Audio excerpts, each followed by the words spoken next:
So the players not quite emerged yet, but just to fill you in on where England are, they scored 67 runs in that morning session, and it was a thrilling and absorbing session. We saw some fabulous bowling from, well, the three Pakistan seamers, really. Their one weak link has been Yazir Shah. I'm joined by Vic Marks. We saw some tremendous pace bowling from Nazim Shah. We saw some wonderful swing bowling from Shaheen Shah Afridi.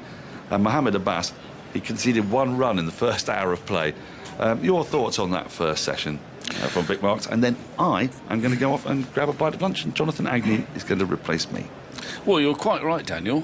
And by that measure, it's been a very good morning for England because they got through those spells, excellent spells, as you suggest, and they managed to lose just the one wicket, a crucial wicket, that of Pope, and got 67 runs. But bear in mind, England were 12 for 3. Well, they are now, I mean, they're not out of the woods by any stretch of the imagination, but it's 159 for 5. And they could have lost, they could have lost 3-4 wickets in that morning session. The way the ball beat the bat in the first hour. Mohammad Abbas kept going past the outside edge. Nazim kept going past the outside edge. We're going to see him again now. So in one sense, England are in clover. They're in a better situation than they might have been. But they need another 100 from somewhere, at least another 100, to kind of stay in this game. Yazir Shah is a bit of a problem for Azhar Ali in that he has conceded easy runs. We had a brief couple overs before lunch, but unsurprisingly, Azhar Ali's gone back to his pace men. Hello, Angus. Yes, hello, Victor. Well, it was a fascinating morning there, and here we go. Let's see what this afternoon has in store. We've got Joss Buttler at the non-strikers end on 38. Chris Woakes on strike, who got a nasty blow on the helmet when he first came out, but his first ball from Naseem was outside the off stump and he allows it to swing away, but it was a really resounding clang on the helmet with the ball very nearly caught at mid-wicket. Yeah, I don't think he hit it, but it went from helmet in front of the wicket quite quickly, which is always a little bit alarming.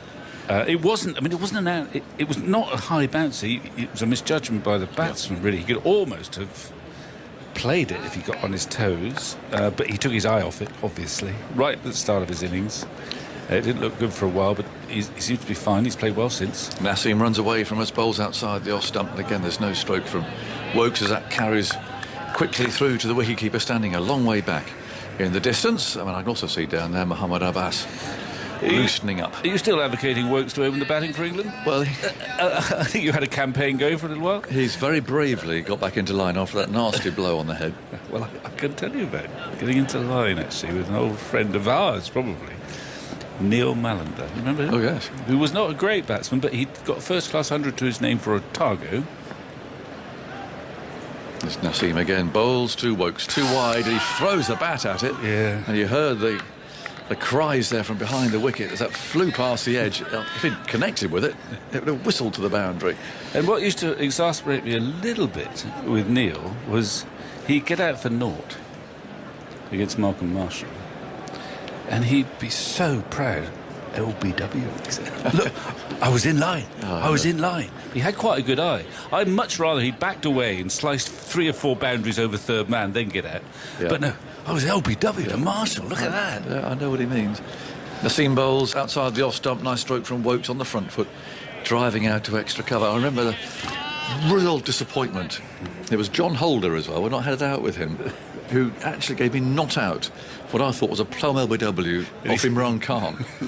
He said it was going down, didn't It's not out. Oh, really hoped. I mean, LBW Imran will look good. But I'm in line, John. Very disappointed. Maybe one for the scrapbook. But Woakes is on a whole different level to that, of course. Yes. There's 2 men back, and no short leg. And Naseem Shah bowled very quickly this morning. He's on his way again. Bowls and oh wow, that's almost knocked the keeper over. And this is where this young man has got something special, because he gets this zip off the pitch that certainly no one else in this game has. He bowls fast enough through the air, but that going off the pitch, it just keeps going, and that almost knocked the wicketkeeper over, as I said, from a good length. That is not a short ball. No, it's a lovely length, actually. Just look at the way that's gone through. Yeah. It's all that wrist. It's the timing, the snap of the wrist.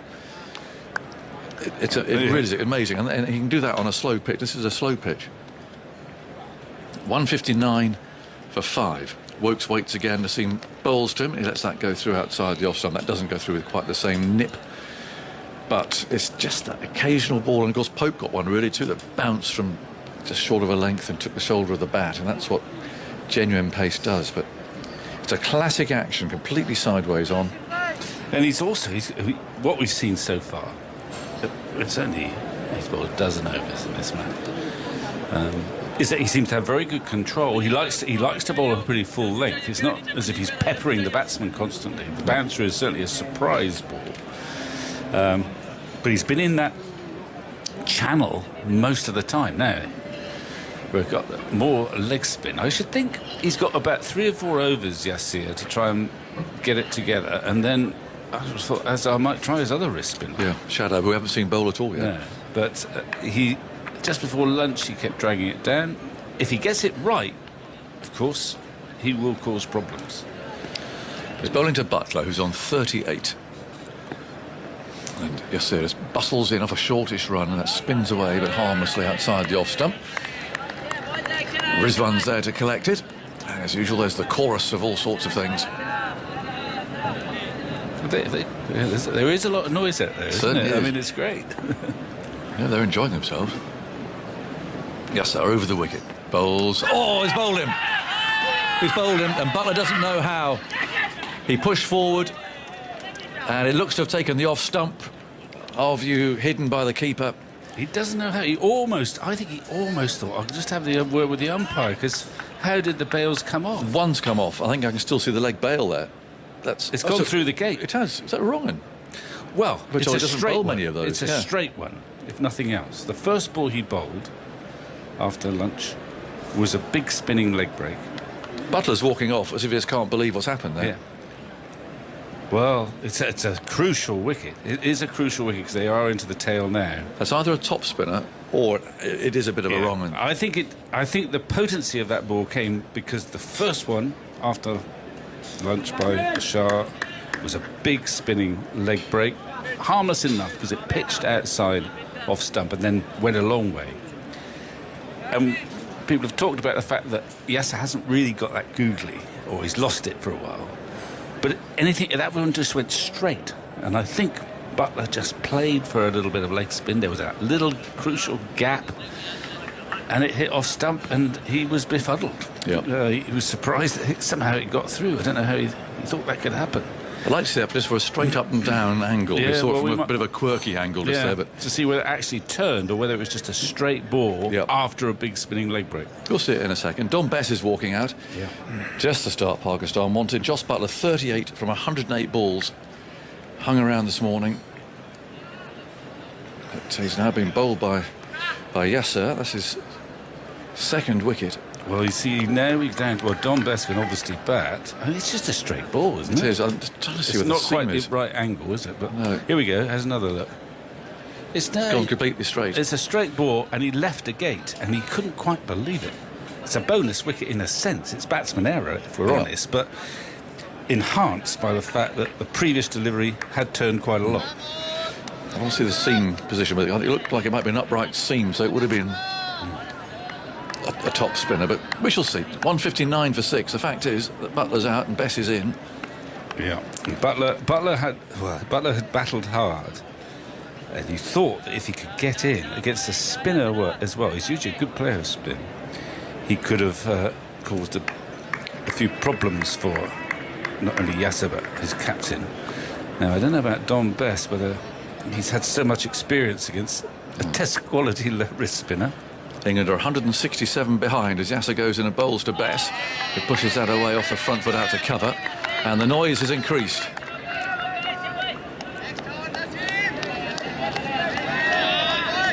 You'd never believe there's only 11 players out there, really.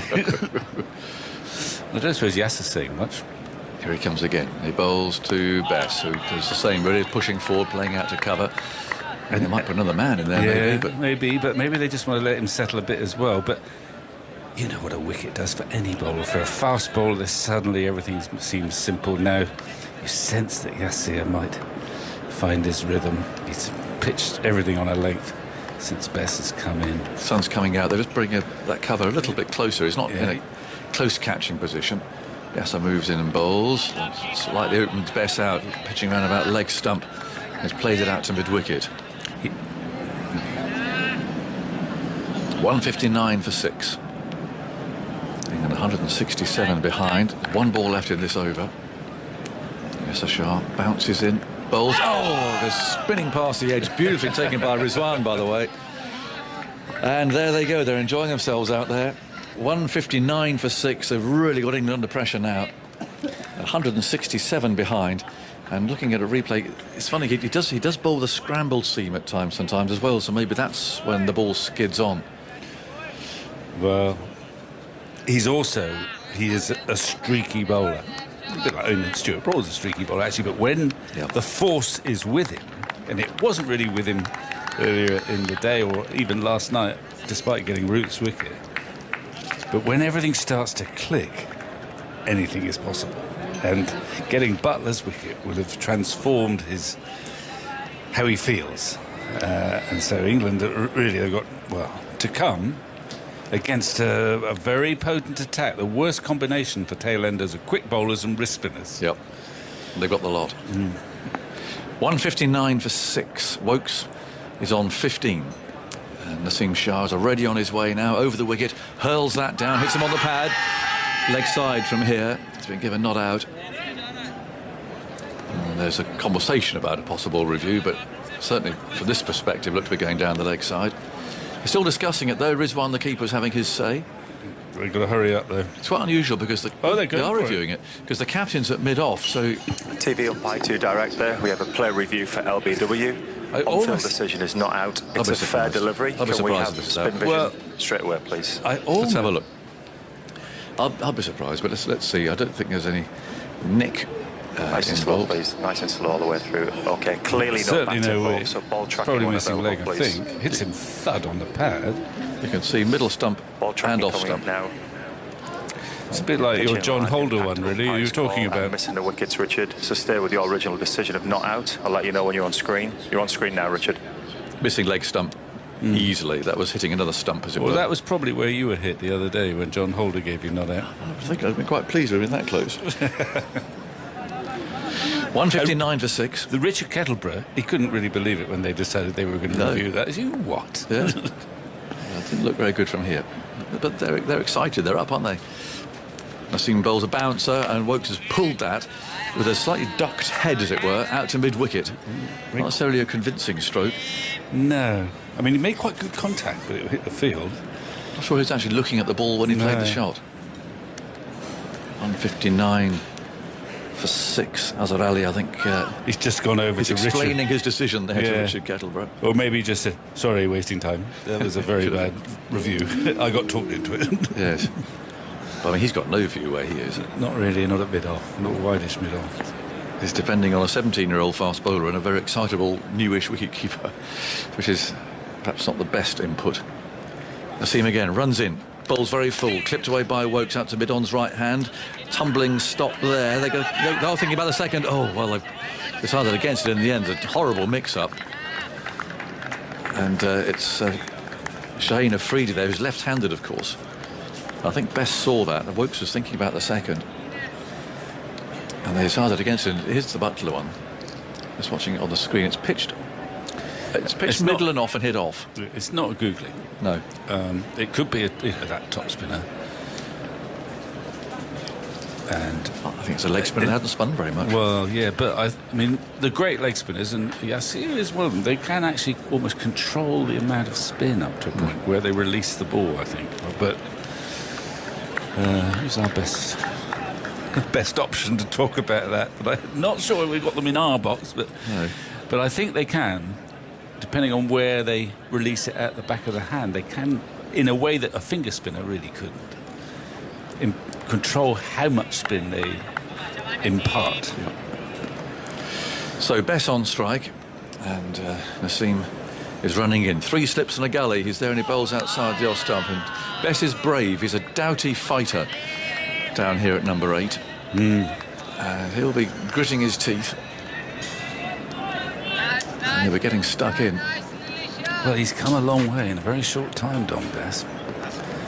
And that's what they like about him, is he is up for it, but he's being stretched, both as a bowler and a batsman. Here he is against, well, Naseem, around about 90 miles an hour and on target.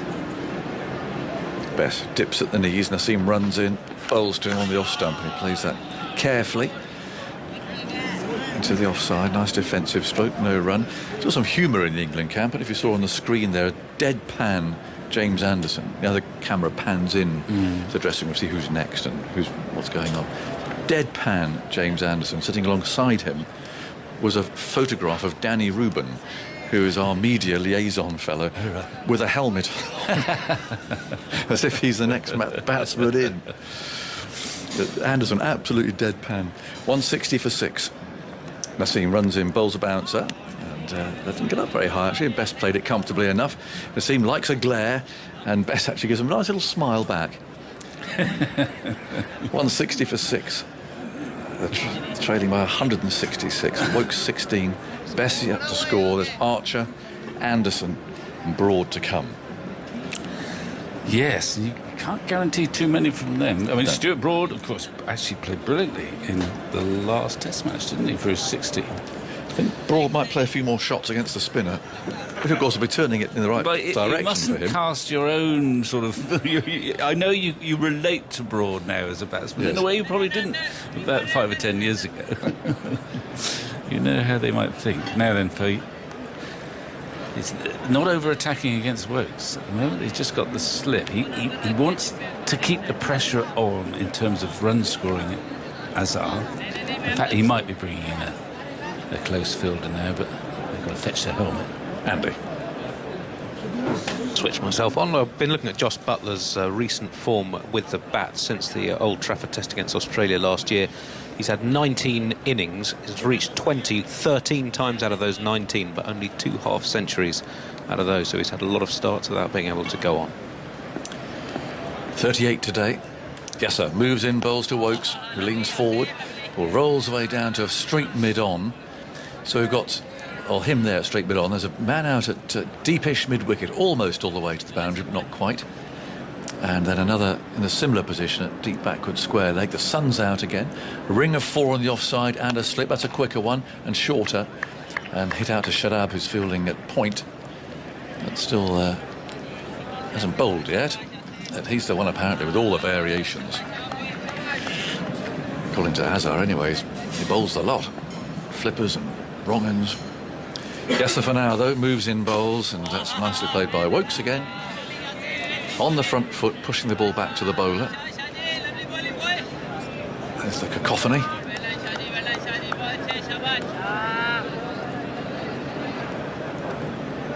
It's all like being in a souk.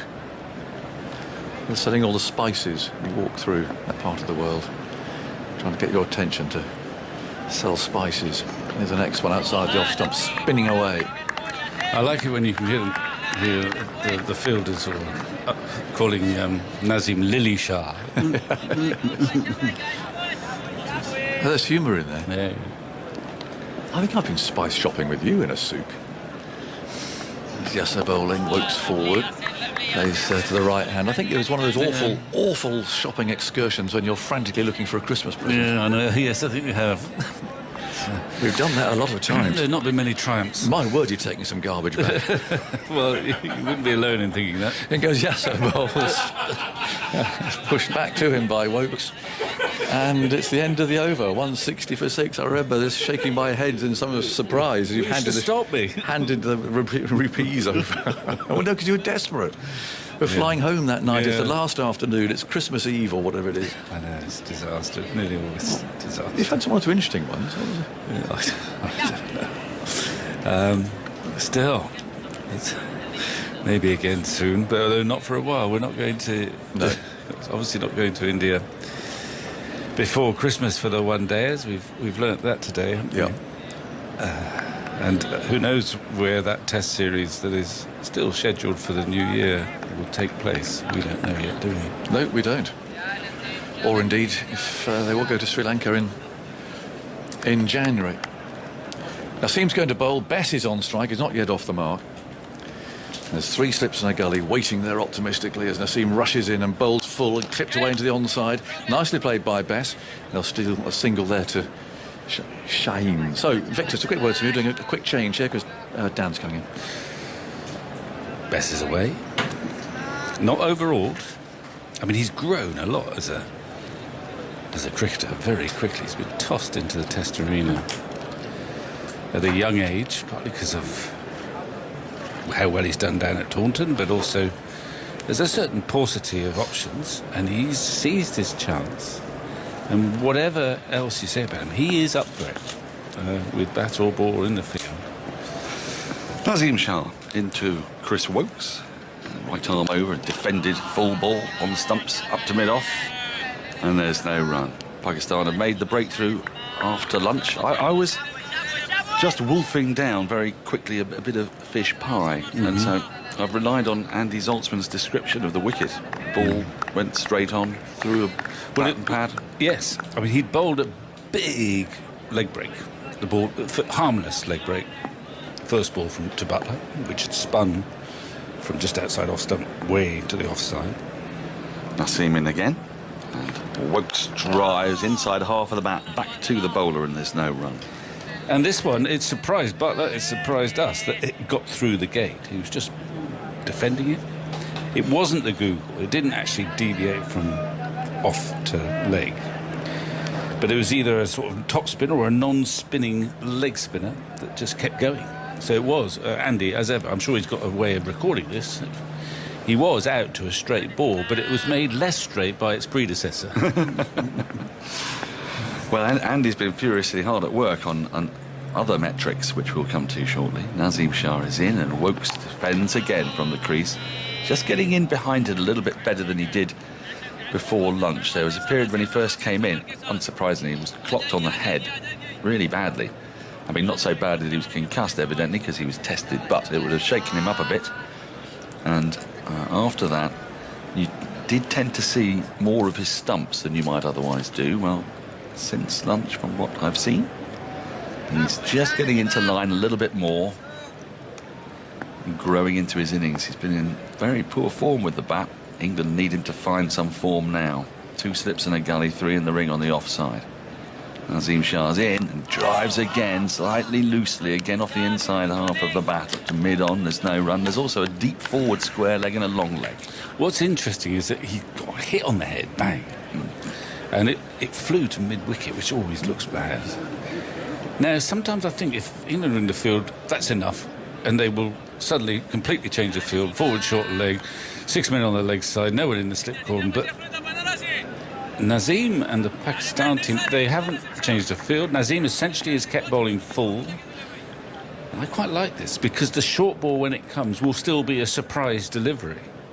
Here he is, Naseem. It's full again on the pad. Well, sort of middle stump, really, and pushed up to mid-on. Good tidy over. 1 run from it off the first ball. Bess got that 1, and he's on 1. Wokes 16, 161 for 6, England. Well, absolutely. It's that, isn't it? England sort of sometimes telegraph their short ball ploy. And we haven't seen many short balls from Pakistan. Well, certainly not from Naseem Shah, who's probably got the most lethal of the short balls. I mean, Mohammad Abbas is not going to bowl on him. Shaheen Afridi has looked most dangerous when he's just got the ball to swing a little bit. That's not so obviously with an old ball, but he did get it to move. He's not bowled many. And nor is Naseem Shah, but when he does bowl one, it has a certain potency. Yazir Shah is in and has played off the back foot by Wokes into the offside. Backward point field, there's no run. We've got a short extra cover in Babar Azam. A wide mid-off, mid-on, quite straight, mid-wicket, deep backward square leg. That point and the sweeper on the offside, as well as a slip and a forward short leg. Yazir Shah is in, outside the off-stump, turning gently into the keeper's gloves. There's no run. England 165 runs behind, and objectively in all sorts of terrible trouble. Damage was done, really, when they 12 for 3. Nazir Shah in, defended by Bess into the onside. There's no run. But as we heard from Stan Pritchard at lunch, this is the best time to bat. And with a ball that's 57 overs old, Bess and Woakes have to believe. Do they not? Well, I think I heard him say 250. They'll get 250, which looked more possible at lunch than in the 10 minutes after lunch, with Buttler gone. Yes, that's very true. Nazir in, and that's popped up. It's been taken at slip and gone. Bess has got to go. That has popped on Bess, and it flew off his glove, and a really good running, diving, tumbling take by Snip. You may wonder, how's that? Well, the ball was in the air for a long time.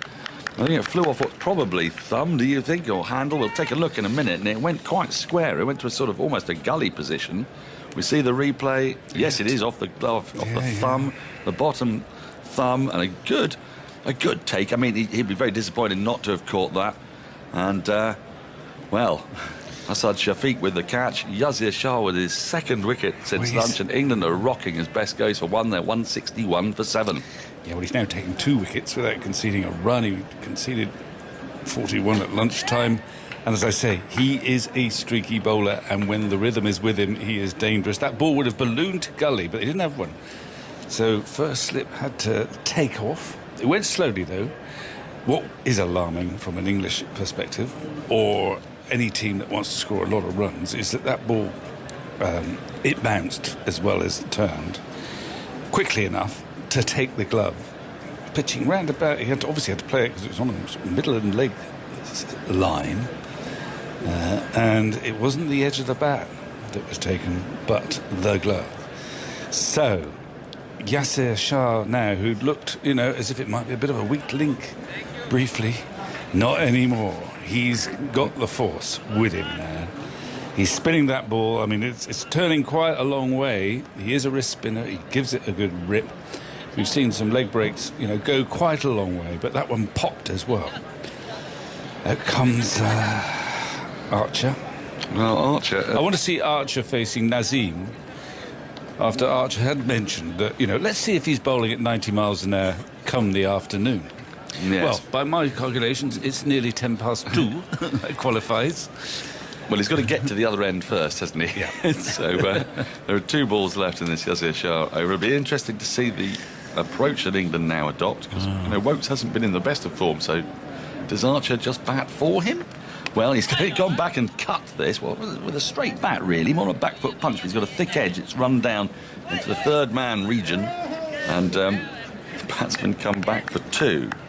Well, Shadab Khan doing the fielding, 163 for 7. I mean, the little I've seen of Archer, I know he can bat, is that he's better off playing it as a sort of flipper, top spinner thingy that scudded through, but he got down in time. Shadab, he tripped over his feet there, fielding that. Yazir's in, and that's cut. That is authentically cut by Archer, and he's going to get a run for it. Is it not the best bit of fielding at point? Also bounced, I think, maybe it bounced, if I'm being uncharitable, off a square end or something, but anyway, he's got a single for it, and he's just had a funny 2 minutes there, Shadab Khan. He's tripped over his own feet, and he's fallen over as the ball sort of bounced into the ground at him, but Archer has picked up the run. That means that Victor gets his wish at 8 minutes past 2. I mean, I know that it'd be very tempting if you are... Who's at mid-on? Is it Afridi? Forward short legs in. But I think... Yes. Well, he's just been having his chat, and I think the obvious conversation to have is, well, this bloke doesn't think you'll be bowling 90 mile an hour at this time of day. Well, do you want to keep a little eye on the speed gun for me then? Let's see. Archer's marking his guard. 3 slips, a gully, backward point. Batting after lunch. Well, whether it's easier or not, it's hard to tell, because Yazir Shah's got rid of 2 England wickets. One with, from what I understand, just a curiosity, a sort of straight ball, and then that one did pop. So here comes Nazim Shah into Archer, and Archer defends very comfortably back up the wicket and says something along the lines of, well, that felt like about 83.4. I'm not sure that he did say that. It's fielded at mid-on, there's no run. 164 for 7. England really, really in trouble here. Archer 3, Woakes 16. Will they counter-attack? It's the only way Stuart Broad knows how to bat these days, so you'd imagine when he comes in, that's what they'll attempt. And his last innings, he hit 62 in double quick time and turned the momentum of the game. England are going to need something like that from their 9, 10, 11. And also need Woakes to keep going at the other end as Nazim Shah is in to Archer. He bowls very full and is defended well by Archer. Back up the wicket to Naseem. Good, welcome. Good afternoon. Good afternoon, Dan. Good afternoon, everyone. It's all been happening today. Yes, I did listen to your interview at lunch with Stan. And Yes. so far, he's not been right, has he? Well, he was right about the morning, but he's not been right about the afternoon. Well, I don't think he put into the equation leg spin. High quality. I mean, he just started to get his length and his rhythm right. And Yasir Shah. Here comes Naseem Shah, the young tearaway quick bowler, in to Jofra Archer. Shorter, worked into the onside. He'll get a single as it goes to the right of mid-on. Takes Archer off strike. He's looked very comfortable. He's got right in behind those 3 balls. He moves to 4, 165 for 7. Woakes back on strike. So what is the plan here for England? Do they not really have a choice? You just have to play, or do they counter-attack? Well, if they try and counter-attack, you know, you'd say that's possibly the best way to get the scoreboard ticking. But if they get bowled out quickly, you know, they also need to look at time in the game. Well, where are we? We're nearly halfway through the match, but we're half an hour from halfway through. So, well, in terms of time, not so much in overs. It's a long way to go indeed. Naseem Shah in to Woakes, and Woakes gets a short ball, which he pulls out to deep square leg. There's a man out there, but he got it into the ground soon enough for it not to be a problem for him. Picks up 1 as the deep square leg runs to his right. There are 2 men out for the pull and hook. But Woakes moves to 17, England 166. Yeah, I mean, ideally, you'd want a counter punch and the scoreboard to tick, but by doing so, you're going to give Pakistan a chance of getting the last 3 wickets very quickly. Yes. The pitch isn't doing a great deal. Yasir Shah obviously has just produced a good delivery to get rid of Dom Best, but other than that, he hasn't bowled great. And the ball that got Jos Buttler out, he just missed. Went straight on. It went through bat and pad. Yes. You're always getting a short ball or 2 every over off him. Well, the wickets to fall today, 2 of them have come from a greater than expected bounce, haven't they? As Naseem is in to Archer, and Archer, I think plays at that actually in the channel outside off stump. I was going to be charitable and say draws his bat inside the line, but he moved towards the ball and then pretended he was bringing the bat back inside the line. Well, yes. They've just put a short leg in place with a deep square leg on the boundary as well, so I think he was expecting the short ball, and he didn't have much foot movement going forward there, Jofra. No, but he defended the first couple of balls of this over quite redoubtably. There was no short leg when he did that. They've made a good tactical move by just putting a short leg just behind Jofra. Here's Naseem to complete his over. And Archer gets the short ball, which he doesn't even duck really. He just slightly moves out of the way of it, goes through to the keeper. End of the over, 166 for 7. Archer 4. Woakes has 17. He had 2 of the wickets to fall today. Pope, who looked really well set despite having to battle through the first hour. He got one from Naseem that bounced more than he or anybody else would have expected, took the shoulder of the bat. And Dom Best was out to one that spun, gripped and bounced a bit more. Andy, sorry, you've been working on wicket keepers. Yes, England, looking at England wicket keepers in different innings of the match. So in first innings, batting first, we've seen Johnny Bairstow scored all of his 500s as wicket-keeper before having kept wicket. And Jos Buttler's averaged 36 in the opening innings of a game, but they've struggled having kept wicket later in the match. Yasir Shah starts a new over to Woakes, who defends to cover. Got extra cover, and there's no run. So Bairstow's average over his career in matches he's been picked as designated wicket-keeper averages 51.8 in first innings batting first. Yasir in again. 3 in the ring on the offside, 4 in the ring on the offside. Driven nicely and just past the outstretched hand of Babar Azam at extra cover. And they get through for a single as mid-off has to run to his left. to field, 167 for 7, Woakes to 18. In innings 2, 3 and 4, Bairstow's averaged 29. The figures for Buttler: 36 in first innings batting first, 24 having kept wicket in innings 2, 3 and 4.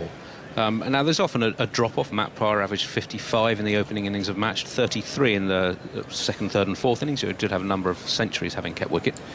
As they're in this time to Archer, who plays and misses at a turning ball that spun past his outside edge. Well taken by Rizwan. He's dropping nothing there. He's been excellent behind the stumps today, and that turned quite appreciably. It was taken riding the ball up around armpit height. Yasir in again, and onto the back foot goes Archer and pushes up to mid-on, no run. Since October 2018 and England's tour of Sri Lanka, when Ben Foakes kept wicket, the number of times that an England keeper has batted 80 or more balls having kept wicket in the match, innings 2, 3 and 4. Foakes did it 2 times out of the 6 innings he had after keeping wicket. Ollie Pope did it in the 1 innings he had in New Zealand having kept wicket. Yazir in, and Archer defends into the offside. A full ball picked up by Barbara Azam. No, Barbara Azam's come to second slip. Picked up an extra cover, there's no run. Bairstow failed to do so in 9 attempts, and Buttler's innings today was the first time he'd done it in his 8 innings. So this is having kept wicket. So it has been a long-standing problem for England's runs and crease occupation by their keepers. Yasir Shah in, driven up to mid-off, and there's no run. End of the over, 167 for 7, Woakes 18, Archer 4. Really, it's all part of the problem England have. I like what he just said. I think you've brought a new terminology to the game. Crease occupation. Yeah. Crease occupation. Well, I like it. He does this a lot, you know. Dom Sibley, we'll be able to talk about Dom Sibley. He was the best crease occupier. Yeah, we've had the busyness index. We've got crease the CO Yes. index. CO, I like it. Yeah. Well, Sibley before this game was up in sort of highest balls per dismissal of batsmen in recent years. We took a bit of a tumble after yesterday. He may have to change his technique slightly to Mohamed Abbas in the next few weeks if he wants to be the best crease occupier. Ben Stokes, of course, doesn't bother with occupying the crease. He bats outside it. Nazim Shah starts a new over to Woakes, who drives elegantly, but there's going to be a mix-up here. If he hits, he's out. No, he hasn't hit. Oh no, where's Archer? He's in the middle of the pitch. The throw comes back to the non-striker's end. That was an absolute shambles. Archer hit the ball to Woakes rather hit the ball to Archer at extra cover. They both started running and then realised that this was a preposterous run, really. Stopped. And Archer then found himself just a spectator about 8 yards from the striker's end. And then ambled back. Yeah. I don't know what's happened. Well, I do know. I've just described it, but I don't know how that's happened. Well, what made it worse for Woakes is that the drive was a nice one. He said yes, and it just must have hit something, and it kind of just bounced up to Yasir Shah, so he didn't even have to bend down. It wasn't trying to take a leaf out of Shadab Khan and Sham Masood yesterday, but it was just hit too hard. A direct hit, and I think Woakes would have been out, and as if England had enough trouble, but without conceding a run out. We're just seeing the throw. Shah says he was a fraction away from the stumps. He was pretty close. I'm going to come to an email from Simon from Derby shortly, as Naseem Shah is in to Woakes. Woakes drives into the offside square of the wicket, and as a result can easily get the run on this occasion. 168 for 7, Woakes to 19. Simon, indeed, from Derby says, I got into cricket at the start of the World Cup last year. One thing that I just can't understand. Whenever Jos Buttler has come to the middle in a test, I've heard commentators excitedly comment on how he could take the game away from the opposition. Phrases like, an hour of Buttler could completely change this. These comments are followed inevitably by him being bowled in an often embarrassing manner for not very much. A bit harsh. Today he's done well to survive, but hardly set the world alight, and again gone for not very much. Can someone please explain to me just what the fascination is with this player? I'll come back to the end of this. Naseem Shah, wide outside the off stump, goes through low to the keeper, left alone by Archer, who just doesn't seem to be anywhere near being a good test batsman and isn't a world-class wicket keeper either. Well, I'm not having that. I wouldn't say that. I would say that his batting has, in the last few games, certainly been quite handy. And he's been in and out of form. He's not got the worst average for If he were a number 7, it's at 32 or so. I think the more germane point might be, are there other options that England are overlooking in favour of Jos Buttler, like Bairstow and Folkes possibly? Yeah, Bairstow. The more I watch Test cricket, the more I've realised you need a keeper that can catch the ball, and that's very apparent. Sorry, Naseem Shah starts a new over to Jofra Archer, who gets a thick edge. It goes through third slip. It's running down towards third man, and they're going to pick up a couple of runs, and the score will advance to 170 for 7. Archer to 6. You come back to the theory that wicketkeepers need to catch the ball, Michael, and I'm going to make way for Simon Mann. Yes, the keeper of the modern game clearly has to contribute with the bat. It's so important. You need 20 wickets to win a test match. And chances have to be taken. Look at someone like Tim Payne for Australia. What was the average, Andy? About 28, something like that. Takes every single opportunity, or seems to. He doesn't drop too many.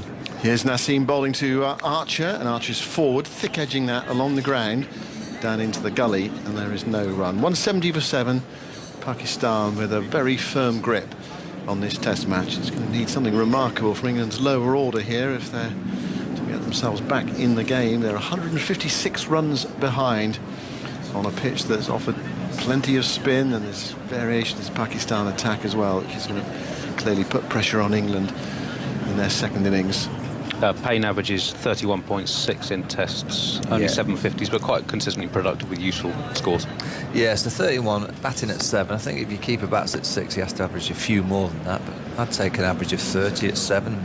Take every opportunity. Archer on 6.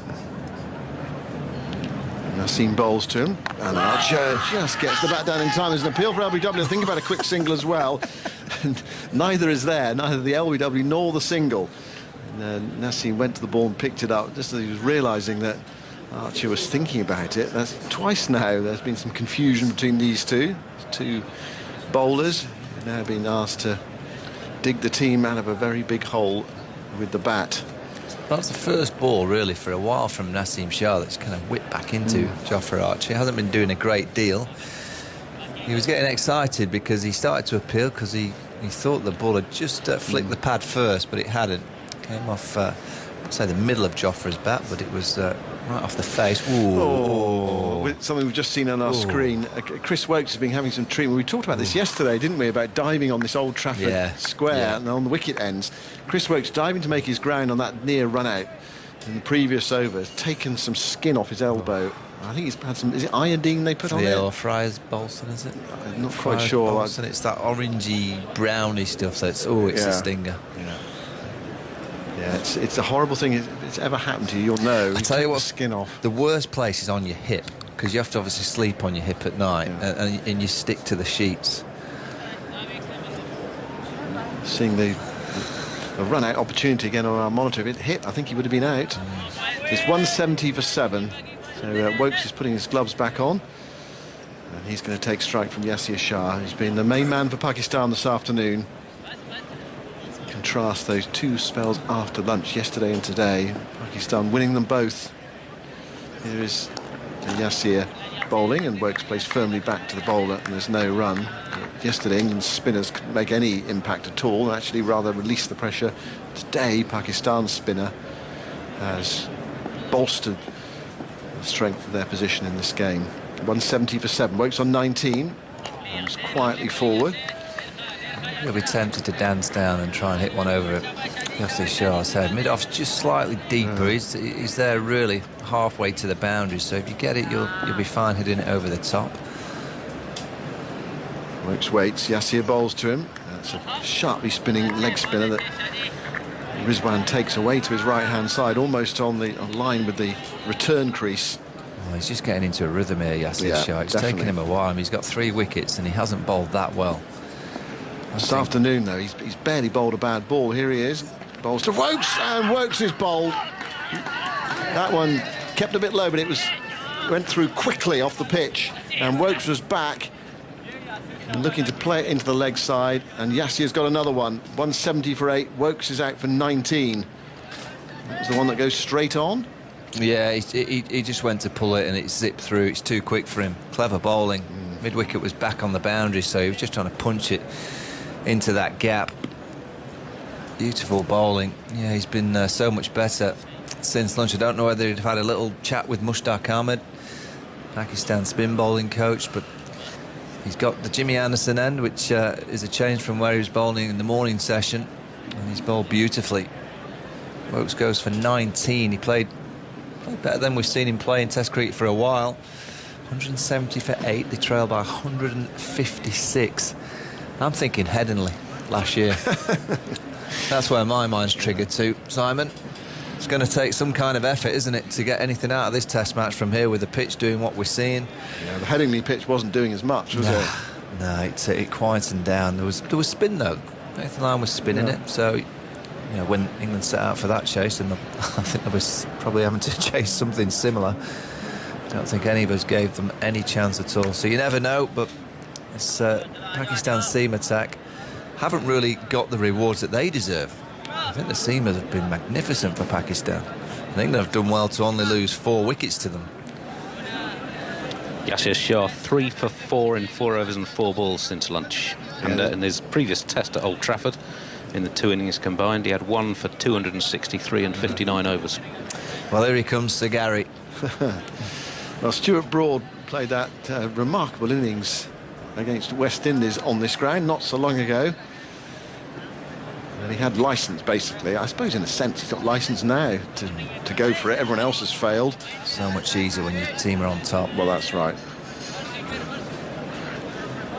Archer has started well at the other end. He's only faced 15 balls, but he has been a very sketchy starter in Test cricket. He shapes like a player who should get a few more runs than he does. And his first-class average when he came into Test cricket suggested that as well. He's got 6 half-centuries, but there's been very little from him in Test cricket with the bat so far. There was one innings in New Zealand when they were looking to save the game on the final day where he played very well. He batted for a while and then was caught on the deep backwards square leg boundary. Here is Yasir to bowl to Stuart Broad, and Broad is propping forward, playing it defensively back up the pitch. And almost from nowhere here, Yasir's on a fifer. Yeah, when's the sweep coming? It's coming, isn't it? Broad out in the middle, 45 catcher, short leg, an orthodox slip, so the sweep's available. It's coming. Generally speaking, leg spinners are less effective against left-handers. No ball. Last ball. Is that front foot or back foot? I think earlier on I spied. I thought he might have bowled a back foot no ball. Your foot touches the return crease. Yasir goes in and bowls. Broad again props forward to a full delivery. Back up the offside of the pitch, and there's no run. 171 for 8. Pakistan here sensing a huge first innings lead. I mean, a big first innings lead on a flat pitch, but a massive lead on a pitch like this. And they might rely on the Manchester weather this week. Can sometimes get a bit cloudy here, can't it, Simon? Occasionally. Every now and again. Occasionally. Yasir bowls tossed up. Broad again forward, playing it defensively into the offside. Yasir picks up. Broad playing that very cautiously. So he's survived 3 balls there. It's 171 for 8. And Yasir's taken 4 for 46 from 14 overs. But the feature of his bowling this afternoon, there have been no freebies at all. Earlier in his spell, there have been an odd bad ball that you can just release some pressure. He needs to get a single or... Well, I reckon Pakistan would have been concerned, Simon, with the way that he bowled last night and the way that he started today. I think there was... you only had to look at the field setting when Chris Woakes went out there to bat. When you think Woakes' record in Test cricket of late is poor, Yasir Shah had a deep mid-wicket, a square leg on the boundary, cover point in the boundary. There was no short leg to Chris Woakes, which gave me the indication that he's really struggling for confidence. And what he's found in the last half an hour is a different end, but he's found a little bit of consistency, and he's picked up 3 wickets because of it. Last thing England need is the leg spinner to find confidence in a series like this, because I'm sure the Ageas bowl will be quite dry.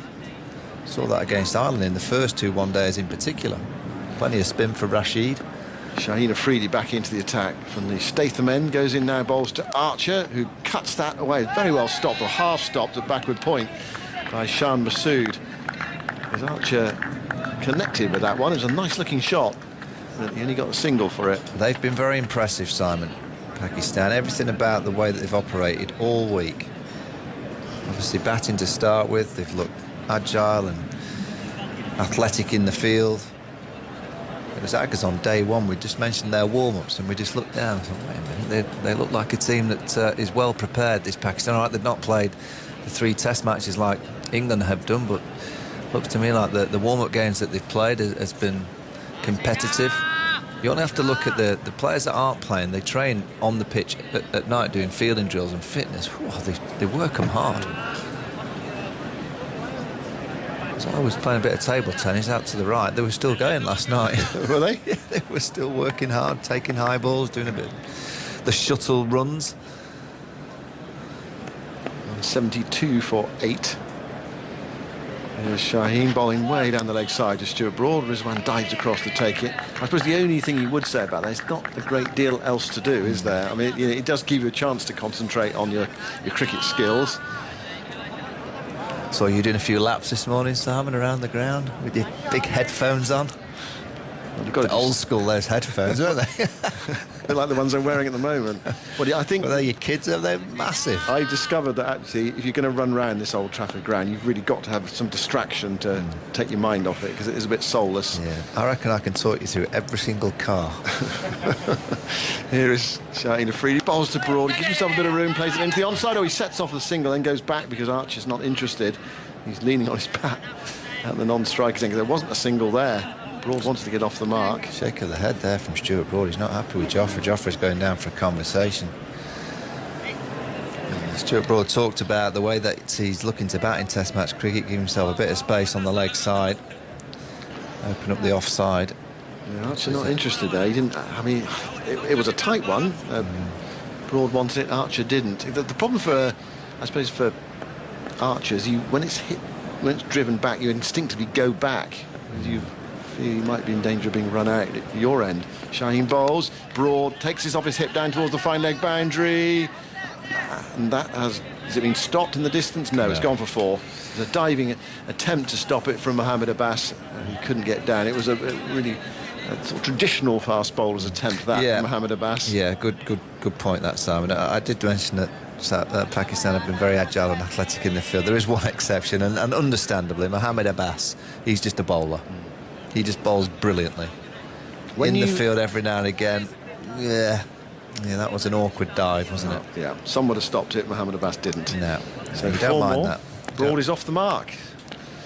176 for 8. Archer 7, Broad 4. Shaheen bowls. He's now bowls to Broad. Oh, and Broad gets very lucky there. Thick inside edge, past his leg stump, and Mohammad Abbas is definitely not stopping that one. That was about 10 metres to his left on the fine leg boundary, but a bonus 4 for Broad takes him to 8, and the score to 180 for 8. He's having one of those streaky times as a batsman, isn't he? It's a little bit going his way. By the way, out of interest, what do you listen to when you're running around? Music or podcasts? I was listening to a podcast called Revisionist History, Malcolm Gladwell. Riveting? Very interesting, actually, yeah. It's alternative ways of thinking. I wonder you were going slow. I thought I was doing all right, actually. You were just walking. Yeah, just stroll, yeah. Just like to take in the scenery. Shaheen bowls. Broad gives himself some room and thrashes this through the offside for 4. Out towards the wide long off boundary. That's the Broad we saw against West Indies on this ground. Playing in unorthodox fashion, moving away from the stumps, opening up the offside. Broad to 12, 3 boundaries in the over. 184 for 8. A long time ago, of course, Stuart Broad made 100 against Pakistan in a Test match. Yeah, I mean, just a first observation to Stuart Broad, they're trying to hit the stumps, which the West Indies didn't do often enough. But also what the West Indies didn't do often enough after Stuart, I think it was Kemar Roach, he punched for 6. It was a waist-high short ball. They didn't bowl in one bouncer. Yeah. You've got to bounce Stuart Broad. 2, and have just got to keep bouncing him. Follow him if need be. Just can't make his life just comfortable. That last ball was just a length delivery. He loves it there. Can just swing through the line. Knows most of the fielders behind square. That's too easy for him. Broad probably thinking, I'd rather be batting out here than bowling. Yeah. England might have to bowl again, very soon, I would say. A bit quicker than they would have liked. There's no doubt about that. They had a lot of bowling to do. Well, with the weather, we'll get a full day in, Simon. Can we play till 8 minutes past 7 or something like that? That's right. Yeah, it's glorious. Very bright and it's the warmest. It's a hot day. Yeah, the warmest we've had since we've been in Manchester, 3 weeks or so. Yasir Bowles, guided away by Archer towards square cover. It's picked up by Barbara Azam. And there is no run. Archer's reined himself in so far. I mean, he does like to play a few shots, but trying to give himself time here to get in. The problem is, there are only 2 wickets left. Yasir to Archer, and Archer, this time he does go for it, and up and over. Extra cover. There's a man on the deep cover boundary, so it's only a single. It's a bit like a golf shot, that. You know, when you slice a golf shot? Yeah. That's exactly what I do on the golf course. So look at the weather now. We're looking at the, I don't know what the kind of building to our right is. What's that one called? The Red Rose Suite. Red Rose Suite, yeah. A couple of ladies on the balcony. They've got the legs out. They've got a bit of sun cream on. Beautiful day. It is warm today. 185 for 8. So there's a couple of Pakistan fans arrived at the tram station earlier. Did you see that? I didn't. Broad goes for the sweep. There you are. You've predicted it. And they go to deep back with square leg, and the throw comes in. The bails are off. There's appeal for a run out here. It was Shadab onto it quickly. Just sense that Archer may have been ambling to the striker's end. Umpire to direct it. I think he's okay. I think he is. Can see your best side on angle, please. I'm going to check it. Let's have a look. Okay, just roll through. Yeah, keep rolling through. He's all right. Okay, bat is grounded, ready for my decision on the big screen. Decision is not out, repeat, not out. Bit casual there, Jofra. Yeah, there's a couple of Pakistan, one with a Pakistan one-day shirt on, and another chap with a drum. A bit of music. Come to support the side from outside the ground. Yeah. Yasir Bowles to Archer, goes up and over. Is he going to be caught? No, not quite. Oh, it was one of those tantalising ones for Babar Azam, going back from point over his head towards backward point. Shadab was running in as well. Horrible slice from Jofra. How's that ended up there? I don't know. He's tried to launch it into the old pavilion. It's there to hit. Plays across it, he slices it. Ooh, it's just probably 2 yards too far for Azhar Ali. Was it Azhar or was it Barber? I think, yeah. Here is Broad playing defensively. Yeah, it's Barbara Azam there, number 56, who went after it. Broad plays that defensively into the onside. It's 187 for 8. Signs here that these two are going to play a few shots. If it comes off, it will be exciting, entertaining. Big if, though. Here's Yasir bowling. Broad goes after it and hits the short leg fielder with a sweep shot. That's Abid Ali there at short leg, and he turned away from it, hit him on somewhere in the back, or on the back of the body anyway. Oh, he's limping. It might well have been on the calf muscle. But Broad got a hold of that. Yeah, if you're Jimmy Anderson, I'm sure he will have his helmet and you know, his gloves on now. You'd probably just make your way to the edge of the stairs. The way that they're playing, I don't think it's going to be long. I guess if they can have half an hour of crashing the ball around and it gets another 30 runs, that's what they're trying to achieve. Going to be spin from both ends. Shadab Khan, the first time we've seen him. Yep, he's going to bowl from the Brian Statham end. It's 187 for 8, so England 139 runs behind. From memory, he did play in that Trent Bridge one-day international in the World Cup last year, which Pakistan beat England early on in the competition. Game where both sides made over 300. Butler made 100 in that game. England just ran out the steam in the closing overs. From memory, I think he had a reasonable effect on the match. Salts is having a look. Here is Shadab going into bowl to Archer, who blocked his first ball back up the pitch. I think your car alarm's going off. Well, it could be. Yeah. You said you know every car in the car park. I know most, Which one is our car? Because we've got a few of us have a hire car. We don't know which one it is. We've forgotten which one it is. Here is Shadab bowling. Forward goes Archer. I can see the Dayglow security. They're heading towards our cars. Oh, it's stopped now. Someone's broken in. 187 for 8. Archer against Shadab, and Archer clouts this into the offside.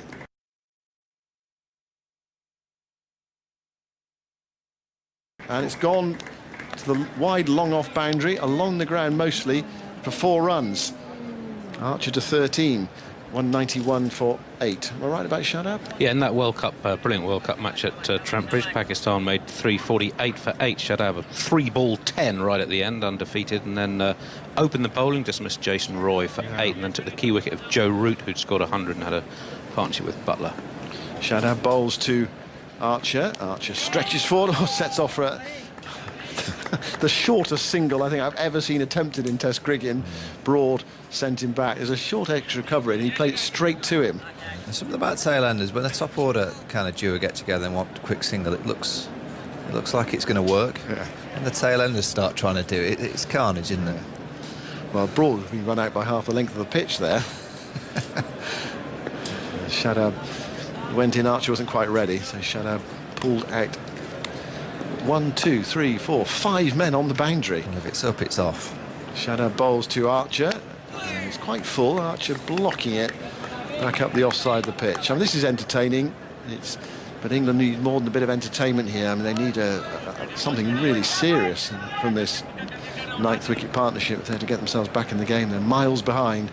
Shadab bowls to Archer. It's a low full toss, which is powered back now. Is this a run out at the non-striker's end? I don't think he's moved. The ball was deflected onto the stumps. It's gone up towards long on. Broad was at the non-striker's end. They are going to check it, but it looked as if Broad hadn't advanced that far. TV umpire to director. We have an umpire review for a run out. Can we see if he's touched the ball first, please? I don't think he shifts Stuart Broad. I think he just stays where he's actually it's surprising because most batsmen would have been out of their crease, but look how far back he is. Yes, he's touched it. He has touched it. So can I see your best side on, please? OK, foot is on the ground.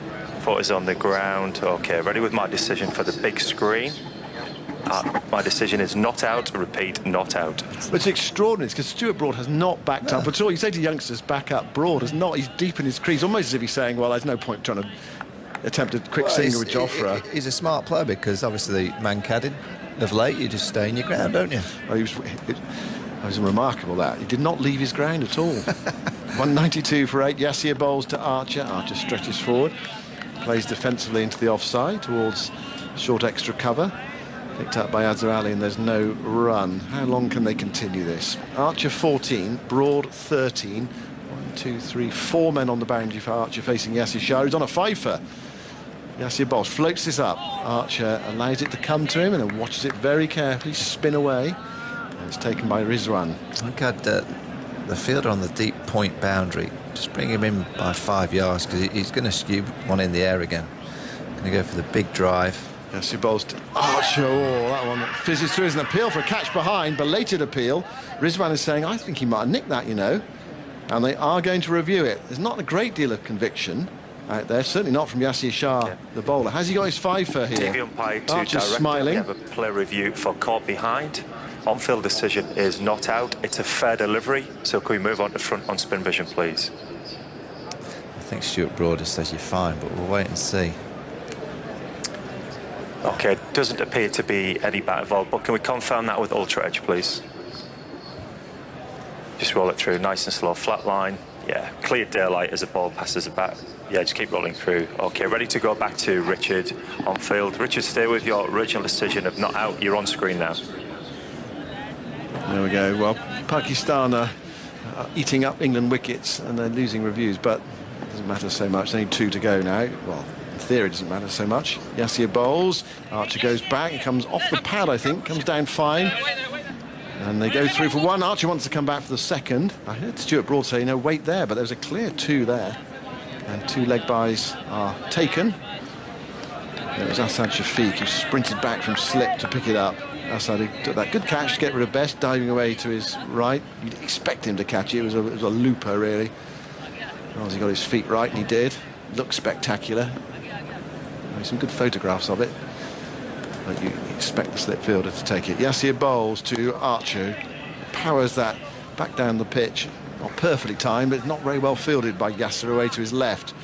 So Archer gets a single towards the long off boundary. Archer to 15. Broad is on 13 at 195 for 8. This last wicket partnership has been worth 25 so far.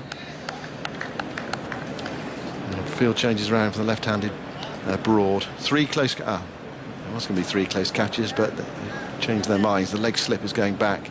A short, fine leg. 1, 2 men on the leg side boundary. Mid-on and mid-off are quite deep. Yassi around the wicket, bowls to Broad. Broad dead bats it back up the pitch. There's no run. It's the end of the over. It's 195 for 8. An action-packed passage of cricket. More from... In fact, I think more from Michael Vaughan. No, it's not. It's Azam Mahmood has joined us. We've got a double change here. Azam Mahmood and Isha Goa. Extraordinary stuff from these 2 players. They put some 25 runs on the board. Crucial partnership here for England point of view. They want to get a total of around 230, 240. Pakistan is looking for another couple of wickets to finish things off very quickly.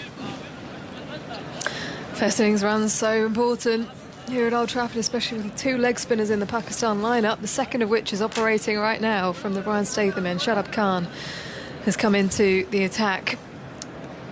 Jofra Archer has 2 men back on the leg side, so deep backward square, deep mid-wicket is Khan is through. Forward in pressing and defending to the offside is Jofra Archer. He's got a deep cover, long off and long on as well, with these 2 looking to be a little bit more aggressive. Archer taps his bat down. Now high as he drives past, extra out to long off for a single, comes through casually. For the 1 as the throw comes in. Archer to 16, then 196 for 8, trailing by 130 then England. Stuart Broad asking for the guard of 2, middle and leg. And a similar sort of field for him as well, except there's no cover. So 3 back on the leg side, long on, deep mid-wicket, deep backward square, there's short fine, no cover, and long off is coming up inside the circle, so encouraging him to hit onto the offside. The leg spinner coming into him. Khan bowls wide of the offside, ball pushes to the offside and gets his single. Whether it will be a leg by or not, we'll just see. No, it does get bat on it. Broad goes to 14, sorry. England 197 for 8, trailing by 129. Pakistan right on top here. Azhar? Yeah, they're right on top here. This is a crucial partnership here, building up. So There's Khan bowls to Archer edges, and they are appealing. It's been given. So catches the outside of the bat as he looks to fend forwards. He will have to walk off for 16. He's not even going to consult Stuart Broad as he heads towards us now. So England now 9 wickets down, and Shadab Khan has his first in the match. excellent stuff from Shadab Khan. Spin and a bounce. That's what he does, because he's a slightly taller bowler than Yasir Shah. He get more bounce and a spin on the ball. His alignment is pretty much straight, so that's why he taller action. That's why he get more bounce and spin on the ball. Archer has a casual look up to the big screen as he trudges off. Bright sunshine here at Old Trafford. That's where the sun's been. See blue sky, a few clouds dotted around, and it looks glorious now here. As Stuart Broad is chatting to Zach Crawley, who's brought on a refreshment for him. Pakistan players taking drinks as well. Baba Azam down on one knee. And the batsmen just probably having a think about and preparing themselves for coming out here shortly. With 1 more wicket required, England trailing by 129 then. Kevin Welsh emails, currently sitting in the garden in Sutton, Surrey, listening to your commentary.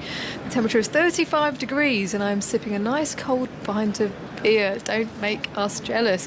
What a great day to spend the afternoon. Although the cricket could be a lot better.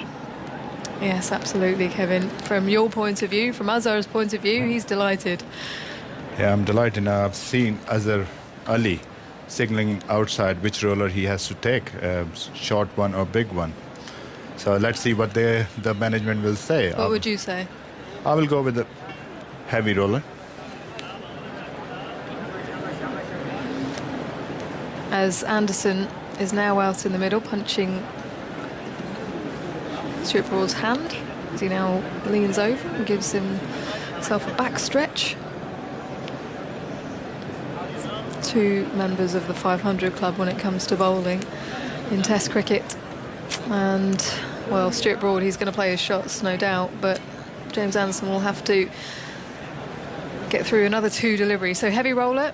Yeah, for me, it's heavy roller. Reasons for that? Yeah, you don't want to give anything because if you take a heavy roller, pitch is dry, so it's settled down a little bit, and it might be, the next innings it will crack a bit more open quite quickly, and which helped the Pakistani 2 leg spinners. Shadab Khan then will continue from the Brian Statham end. Andy? Well, just on the subject of there being 2 leg spinners, the first time a team has selected 2 leggies against England in England since Pakistan here in 2006, when they had Shahid Afridi and Danish Kanaria, who'd also played the Test at Lords before that. Before that instance, you have to go back to 1990 when India played Kumble on his Test debut, and Narendra Hawani also at Old Trafford, and before that you're way back to the Intikhab Alam and Mushtaq Mohammed partnership, 2 all-rounders who bowled leg spin for Pakistan in the 60s and 70s. I wonder how upset Yasir Shah will be if Shadab Khan gets his final wicket. Will he be? No, I don't think so, because he's a team man, he's a competitor. Yasir Shah, he wants his team to do well. Well, here comes Khan now, past the stumps, bowls to Anderson, who misses one outside the off stump. Looking to drive through the covers, the Burnley Lara. He's got a slip in position, leg slip, short leg. Bowled it wide of the off stump, did Shadab Khan, and it's the googly as well, first ball. That's the wrong one. Khan through again, and this time Anderson manages to get on top of it, and they're coming through for a single as the throw is sent in from Rizwan. Stumps are taken, and Broad there's this, well, I'm not sure if he's got in. They'll probably look at this, will they? Is it given not out? No, they do manage to scramble the single. Why you want to do that? Huh? Why you want to do that on the last ball? Huh? Broad must be facing here. That was very strange. So England 198 for 9, and Anderson has taken it upon himself to face up to Yasir Shah, who's on 4 wickets and bowling beautifully. Maybe he's backing himself to take on Yasir Shah here. Extraordinary decision from these 2 gentlemen. Well, there was a real stutter as Anderson played the ball to the offside. He looked up, hesitated. Stuart Broad would have done the same and then called him through. So, I mean, this is a situation as it stands. Anderson taking his guard, men around the bat, wide open space on the offside, backward point and a mid-off, no one else in between them, as Yasir Shah's going to operate around the wicket from the James Anderson end, bowling to Anderson, who defends and covers the ball to the leg side and runs a short leg, just whip it as he comes through. Man out at deep square, short fine, who's actually probably 10 metres back from the inner circle, mid-wicket and mid-on as Shah is through. Anderson defends. I think it hits the pad as it falls to the floor. Look at that Yasir's pace here, 49, 51, the last one. That's the pace he wants to bowl, and that's the line and length. Yeah, he got confidence, got wickets now. Comes through quickly here past the umpire. Reverse sweep from James Anderson. It beats slip, it beats short third, and Nasim Shah is chasing the ball down to the boundary, but it will be a 4 for Anderson, who goes to 5, and that's 200 up for England, 202 for 9. That's what he wanted to do all along. Jimmy got his reverse sweep from his bag. Excellent shot. That's why he wants to take a single. Well done, Jimmy. Brilliant. So short third has actually just moved slightly finer as Shah bowls. Anderson looks to get deep into his crease and play it leg side, misses it. Lots of turn for Shah as it goes through to Rizwan down the leg side, and casually walks back to the top of his mark, towel protruding from the back of his trousers. Yasir Shah spins himself a catch, Bowling around the wicket to the left-handed Anderson, who defends forwards. It pops up and falls safely down the wicket. Right smile on the face of Anderson. Good stuff from Yasir. A lot of rough to work with against left-hander. Anderson taps his bat down, forward press, and works it in front of short leg. Good leg delivery on around middle and off. It turns into him, and that is the end of the over. He's managed to survive and pick up a 4, 202 for 9. And England to reach parity, 124 runs. Well, it's just about edging as close as they possibly can. And Shadab Khan will continue from the Brian Statham end. Yeah, I think as I was speaking to him, I think he will bowl a lot more googlies in this over. He will ask Broad to hit against the spin. We can see the field here, slip, short third man, and mid off, long on, back here. He's going to bowl over the wicket. Shadab Khan. Broad pushes to the offside, is called 2. The bowler is sprinting after it. Turn and throw. Anderson to the danger end. And it's a misfield from the captain, who's right next to the stumps. He now signals to the stumps, saying that actually it was a poor throw from Shadab Khan. Well, might have been able to pick that up a bit better, actually. Oh, it was so close. In fact, it was nearly a direct hit. So close. Anderson diving to get in. They do manage to get the 2, so England 204 for 9, Broad to 16. And they've just sent short third out to the boundary. Slip and short leg in position, loads of space on the offside. Packed leg side field as Broad defends back down the pitch. The leg spinner. It's almost as if he was coming forward, searching for the googly.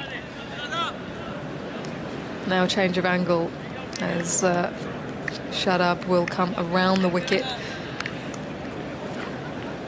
As Broad just remarks his guard, adjusts his gloves, and sets himself up once more.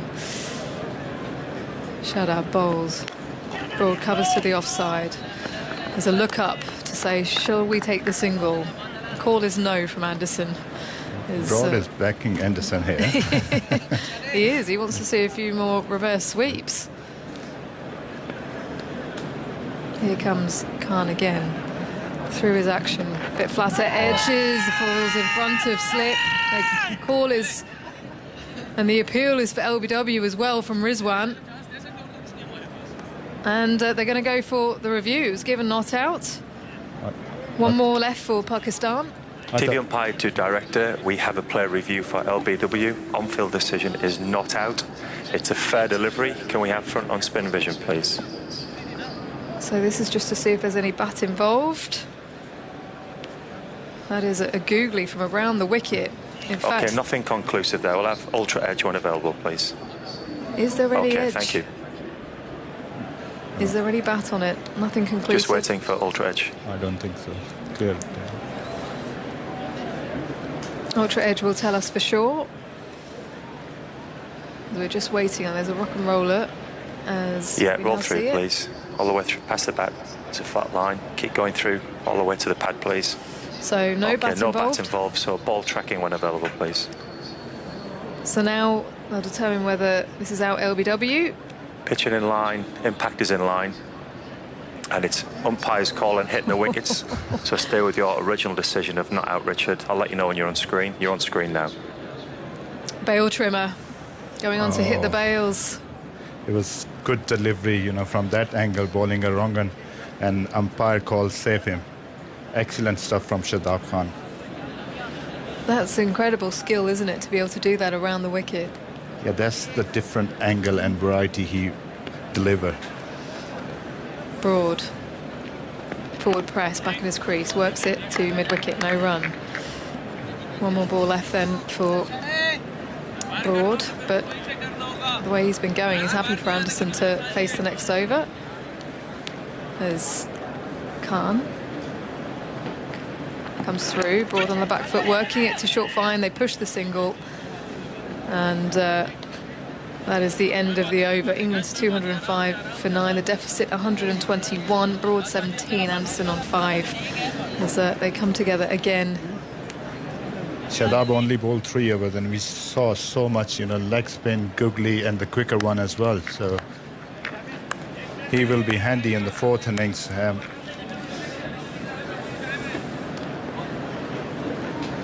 Yasir Shah will continue in search of his 17th 5-wicket haul. This is just his 40th Test match. Incredible stats. Incredible stat, more than 200 wicket, fastest reaching to 200 mark. He's exceptional talent, and a team man. You always see him smiling, whether fielding, bowling. Well, he's going to come around the wicket to Broad now, who swipes across the line out to deep mid-wicket, goes over the man out there.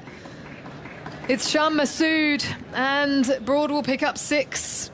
Goes to 23, 211 for 9. Extraordinary shot. Pick up his spot with the spin. Doesn't matter filter is there or not. He just cleared the rope. Excellent stuff. Hang time in the air for Shan Masood, reaching up with his left hand as Shah comes through again. And again it's high in the air, this time to deep backward square. This should be taken, and Shadab Khan has dropped it. The leg spinner has dropped the leg spinner. And hands in head for Yasir Shah. That was an opportunity for a 5-for. It goes into the rope. You can't do that, Shadab Khan. He's one of the best fielder in Pakistan lineup. I think. Straight in and out. Oh. Yeah, it falls inside the rope, so it will be 4. Broad to 27 then, as he comes forwards and pushes to the offside towards cover. Comes back for 2 as Rizwan has the ball in his hand and throws it in. So Broad now to 29. England 217 for 9. There was so much pressure on that catch, Azhar. I don't think so. From one leg spinner to another. No, he will take it all the time. I think he was not wearing the sunglasses. Maybe he can. I can't see the sun here, but I know it's disappeared behind the clouds once more. As Shah comes through, and another swipe from Broad. He's through the shot, it hits him on the body and kicks it away now. These are very important runs for England, and anything on the 4th inning, any single figure is very important on the 4th innings. Broad defending, looking to push it to the offside, but it finds its way to mid-wicket, the inner part of the bat. No run. Reminder, you can watch all the highlights of today with our video clips on the BBC Sport website and app. And Today at the Test is on BBC Two from 7, or available on the iPlayer at any time. Broad back in his crease, working it to short leg. That was slightly quicker from Yasir Shah at the end of the over then. And England are 217 for 9, Anderson 5, Broad on 29. A few more words from you, Azhar, and then it will be Jonathan Agnew. Stuart Broad averaging 102 in last 3 Test matches. Brilliant stuff from him after drop in first Test match against West Indies. Since then, he's been bowling really well. He's taking wickets, and now when England needs runs, and he is doing with the bat as well. So. Curious bowling change this. If there's 2 bowlers, you said Stuart Broad, who would you most like to face out there? He'd come up with these 2. And the wrist spinners are spinning the ball into him. He doesn't like the fast stuff, we know that. They bowled 1 over with a left arm quickie at him and took him off. I find it very surprising, I must say, because he's hitting with the spin. And he's got to 29 now from 25 balls. And England, well, still 109 behind. Let's see what happens with Shadab here. There's 3 men round the bat as he bowls to Anderson, who goes to the reverse sweep. Mistimes it horribly. The ball dribbles away a few yards into the offside. And nothing is done. 217 for 9. Rizwan was there very quickly to field. Because both the spinner pick up the wickets. Yasir got 4, Shadab got 1 on his 3rd over. Yes. He goes shut up again. Round the wicket. Bowls. And that's a low full toss. He's scooped away by Anderson. A bit of a misfield there at mid-off. They might come back for the second. They do. They profit from that. And Pakistan just losing the plot here a little bit. A very easy catch put down in the deep. And you can hear there a bit of a rallying cry going up. Yeah. Come on, boys, concentrate. Shadab again. Bowls to Anderson against the reverse sweep, appeals leg before wicket, and he's given out. And Anderson's reviewing it.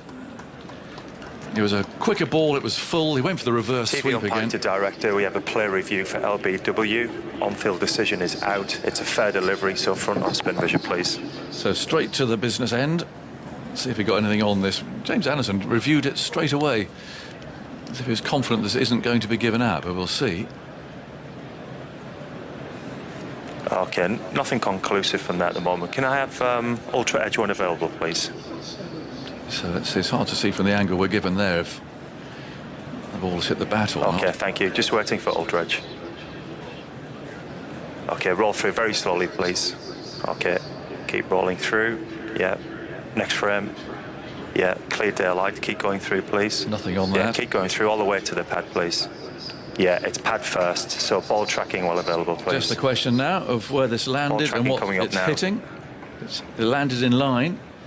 Pitch it in line, It's impact in out. line. It's hitting the wickets, Richard. So stay with your original decision of out. I'll let you know when you're on screen. You're on screen now, Richard. So 219 all out in the 71st over with Anderson, LBW to Shadab.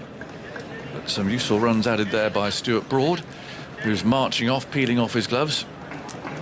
And the scoreboard hasn't actually told me what he's got, but 29 or thereabouts. 29 off 25 balls. It was 29. strong and again from Shadab. Excellent stuff. Jimmy wants to play the reverse sweep, which he played over before.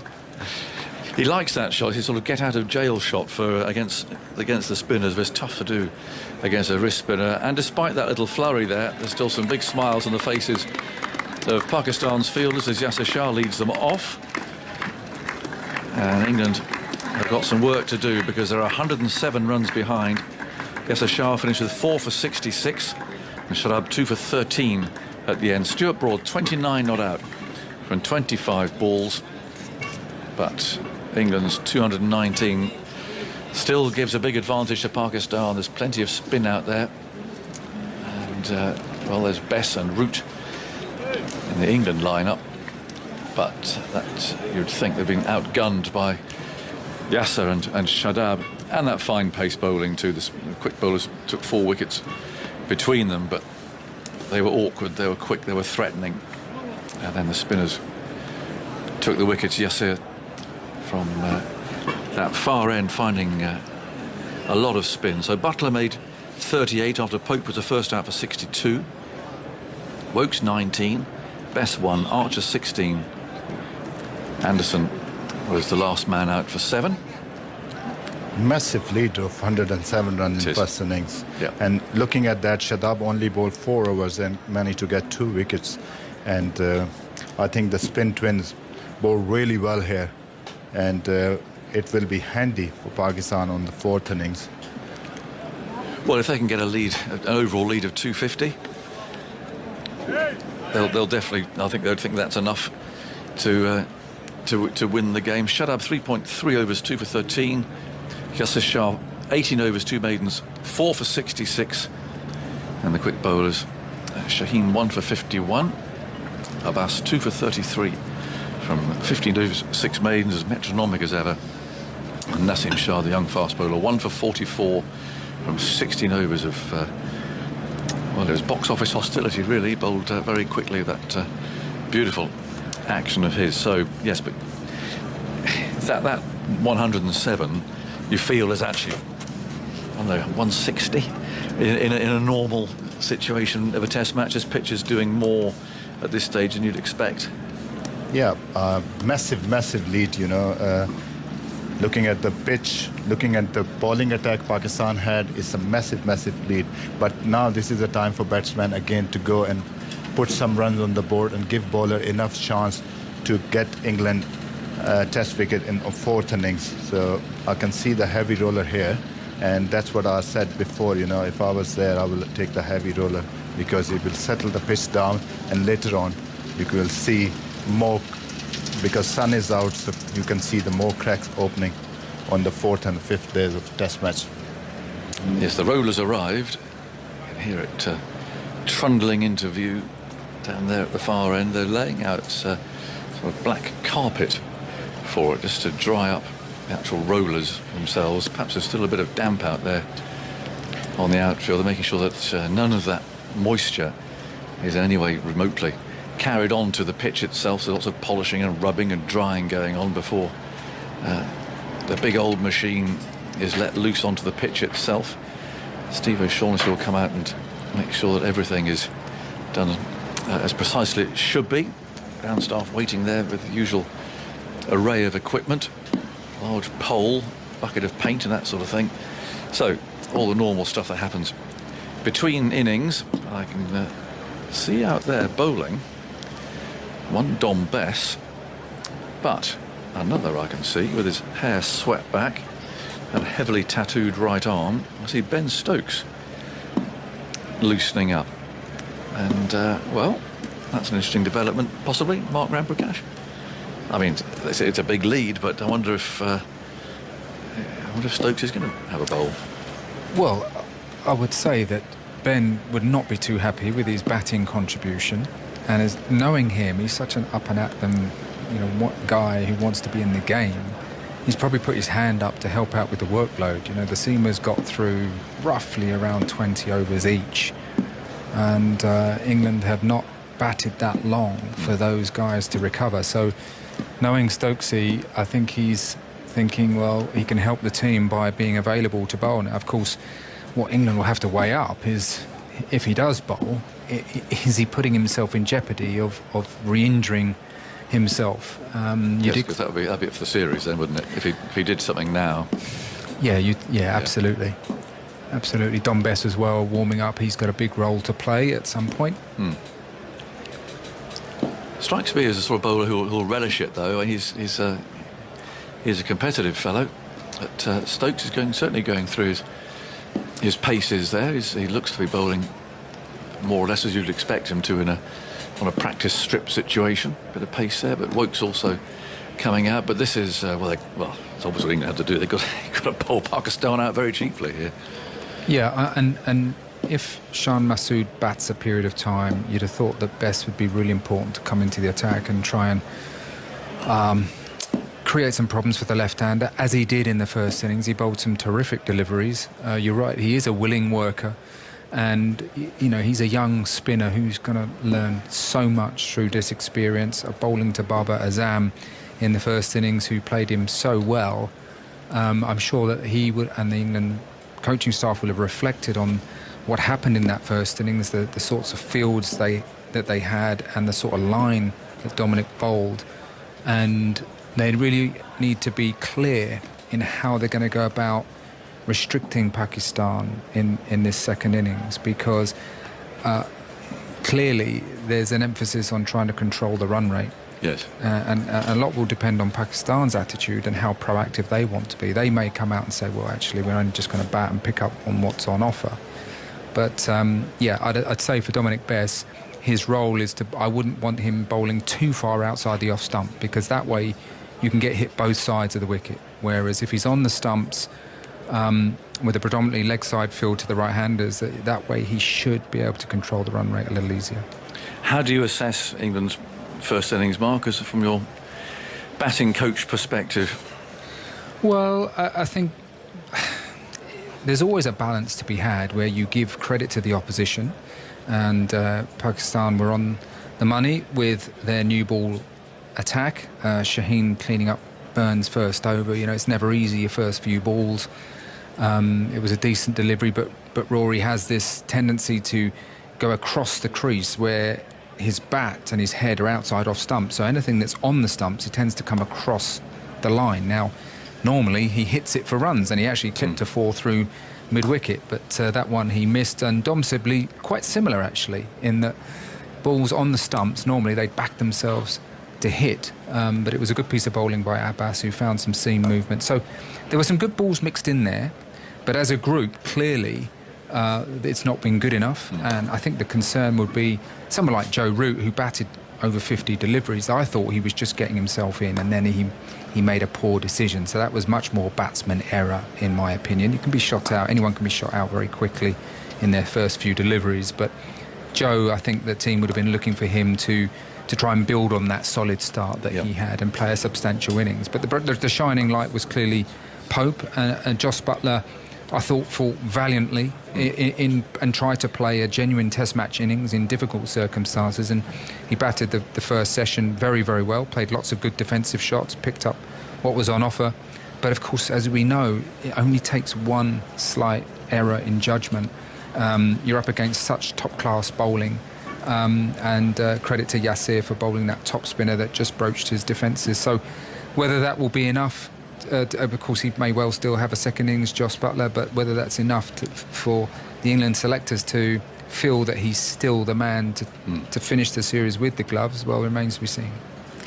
Well, the umpires have arrived already, but the heavy roller has actually only just now completed its mission, and it's now heading off. And this is a heavy roller, plus quite a bit, because there's some quite large little ballast tanks attached to the back of the roller, so there's a lot of weight going through that. But off it goes. I don't know how old that grand old lady is, but she's heading off over the boundary edgings over to our left-hand side. We parked up for a while, but the usual green and the red rollers heading off at a decent speed over there. I must say, we come past all the groundsman's machinery below us on our way to work every day.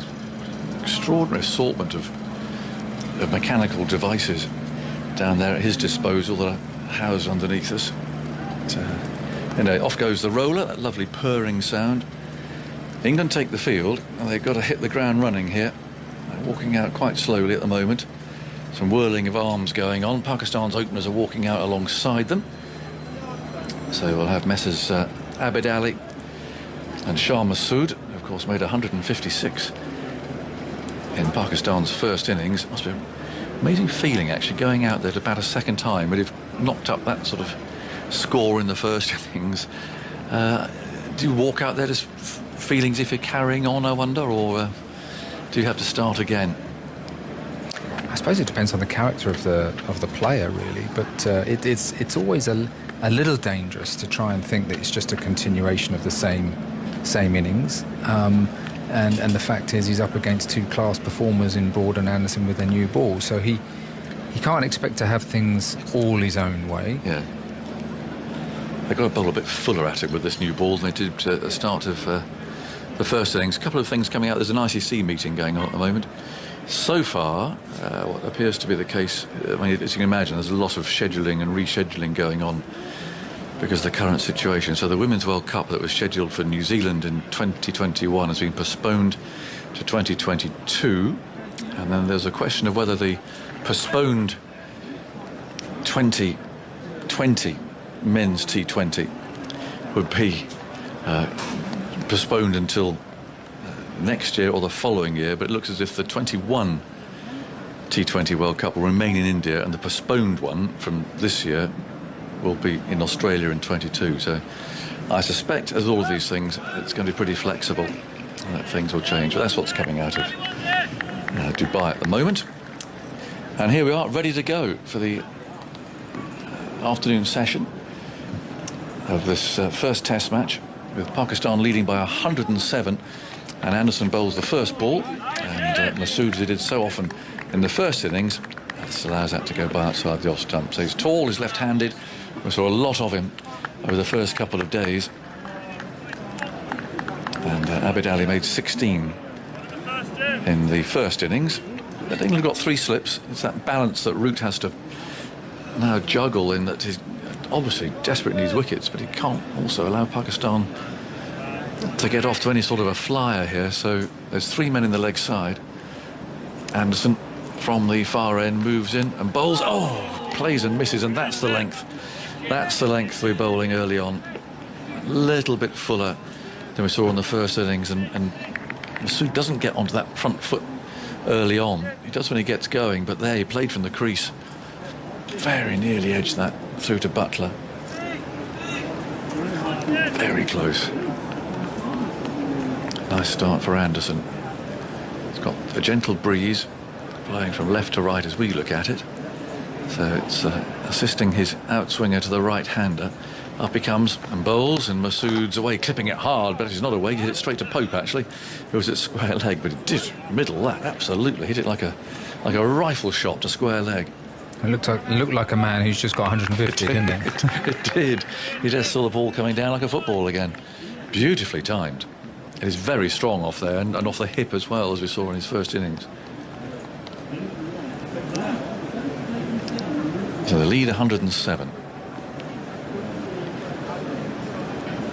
Anderson over the wicket, bowls to him, and he feels for this little hit round about the off stump. Getting a little bit short. This is where he likes it. He can play it from the crease. Sibley's the fielder at cover. Stuart Broad goes through all the loosening up motions at mid-off at the moment with his bandana on. More useful runs. Smashing the leg spinner to the leg side. He was dropped. But, useful 29 runs. Broad watches as Anderson is rushing up again. Oh, my word, that's very unusual. James Anderson, it wasn't called a wide, but it might have been on other days, fired that straight to first slip. Must have been trying something, and the ball has slipped out of his hand. But that would have woken Joe Root up a little bit.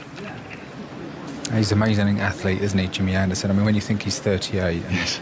he's just done 20 overs in the first innings, he's racing in with a new ball here. Do you have, fast bowlers union and all that, do you have a bit of sympathy for the bowlers, when they've done a lot of bowling in the first innings and then shot out quite quickly? You might meet up after the day and say, bad luck. Anderson again bowls, that's a better length and turned into the onside by Masood. It's picked up by Pope, and that ends the first over. But you're also quite enjoying their misery as well, don't you? End of the first over then. The lead is 107. More from Mark Ramprakash and then Dan Norcross.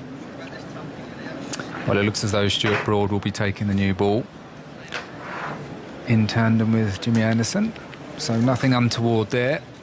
And a pretty run-of-the-mill field with two slips and this fine gully that England like to employ. Rory Burns there. He's probably about four and a half slip. And I guess that's just trying to cover all bases, really. If it flies through the gap, of course, people will say, well, why haven't you got a third slip instead of this fine gully? But they're just trying to guess with the pace of the pitch roughly where they think it may go. 3 in the covers with Jofra Archer at mid-on, and that's Ollie Pope having a chat with Richard Illingworth at square leg. Just making friends with the umpire, never a bad thing to do. Never a bad thing to do. He's got a bat again, hasn't he, next innings? Quite handy. Broad is at the top of his mark, wearing that exotic headband. It's a white one, tied at the back.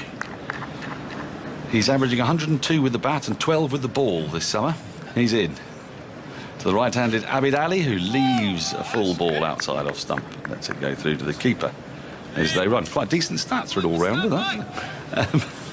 Yes, Andy. Looking at England's batsmen start to series in their last 11 series, and I'm including the one-off test with Ireland last year, that is the 7th time out of 11 that they've been bowled out for under 220 in their first innings of the series. That's not a great stat from their point of view, is it? Suboptimal, I think, is the word Suboptimal, yes. these days. And given that they had 3 test matches to warm up in, it's sort of like the 4th test match of their summer, but it's always the first of a series.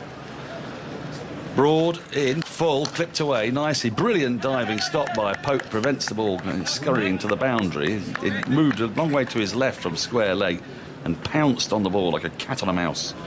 And the Pakistan innings is underway. Abid Ali picks up a single for that and brings the left-handed Shan Masood on strike. I feel like we've spent most of this test match watching Shan Masood back, and he's back batting. Well, did you notice that when the decision was given out, that he ran off at quite a pace to put his pads on? There's no hint of fatigue there, or he was right up for batting a second time, which is exactly how you want your openers to be. Well, I guess if you've hit 156 in the first innings, you might be feeling in quite decent nick. 2 slips, a gully, backward point, cover, wide mid-off, almost extra cover, Jofra Archer there. It's a wide mid-off, really, and a wide mid-on, saving one. Jimmy Anderson, and the man just in front of square moving. So Dom Bess, I think, moving closer to square and a long leg.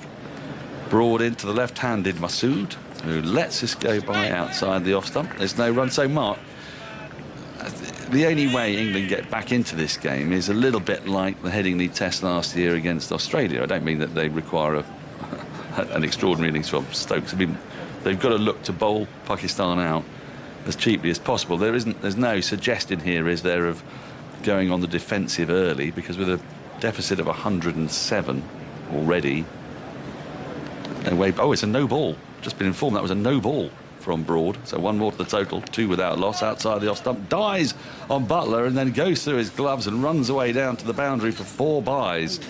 You won't be happy with that, Butler. It did die on him, in fairness, but was a little untidy as it went through his gloves. 4 more to the total, 6 without loss.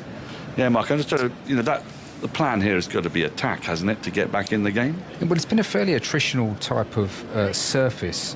What I mean by that is it's not been 3 and 4 slips and a gully and short legs and stuff like that. The pitch is fairly slow. It's not the first time we haven't seen a ball carry to the wicketkeeper, so there has been some uneven bounce there, and England have got 3 in the covers to protect that offside. So it's a fairly attritional sort of difficult balance for Joe Root. You're right, he can't over-attack.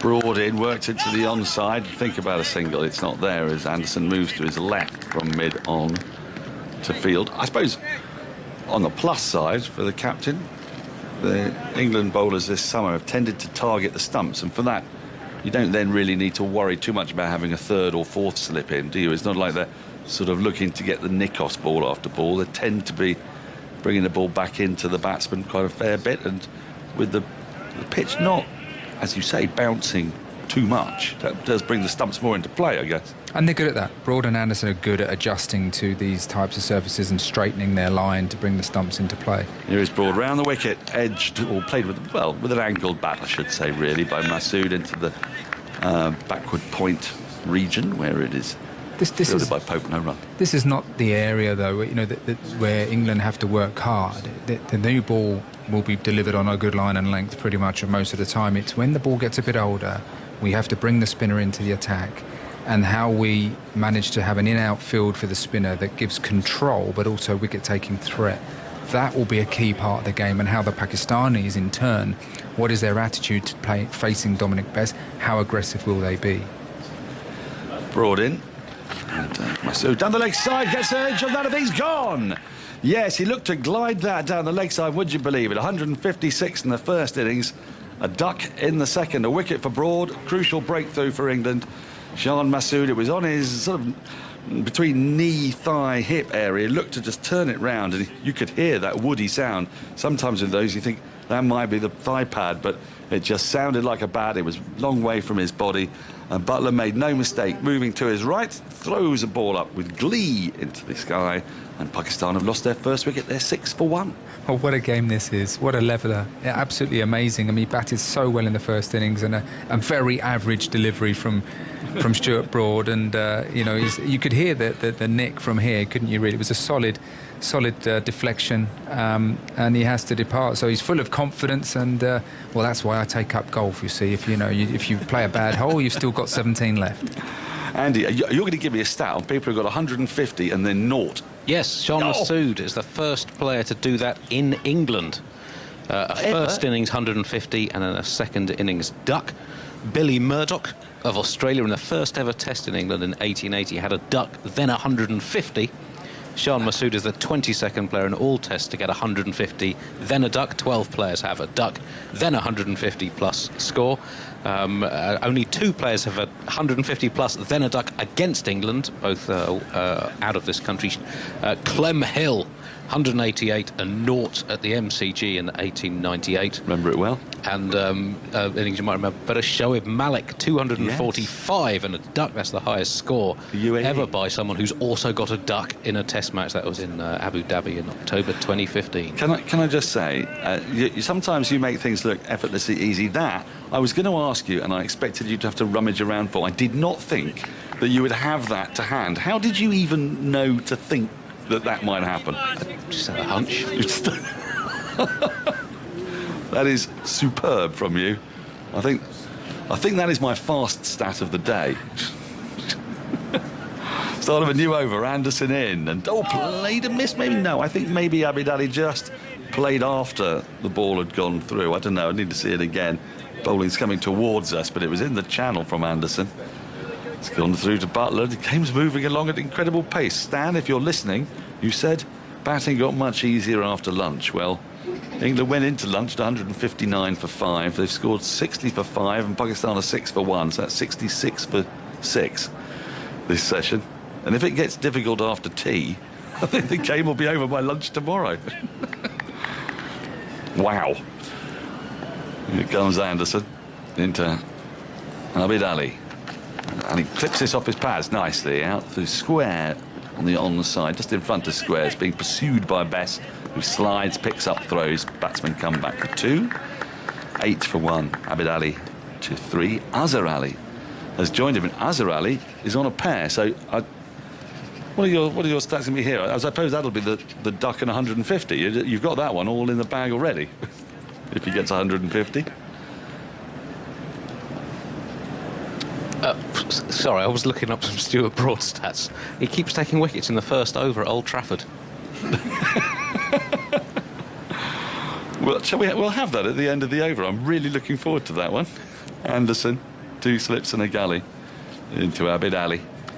And Abid plays at that definitely and misses. Just got turned around by it slightly. It wasn't a full ball. And it came through at good height, through to sort of waist height. Buttler took it and it definitely moved away from the batsman off the seam, I would imagine. 8 for 1. Pakistan, having lost their first innings centurion, Shan Masood, for a duck.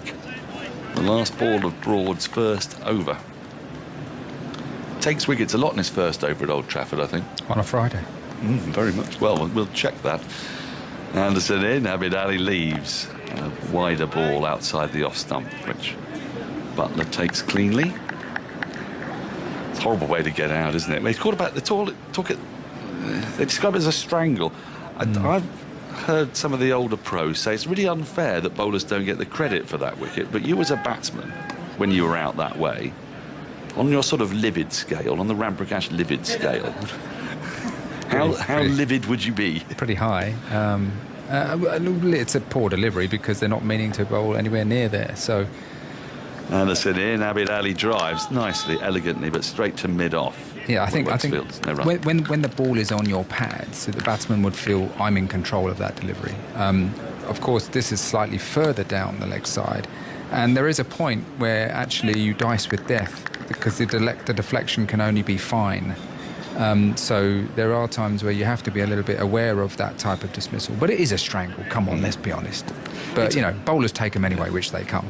It's really about how far away your hands are, aren't they, from your body, and that's what suckered him in there. Anderson in, and I played and missed that again, I think, by Abid Ali. And again it goes through to Buttler. Again he got turned around a touch.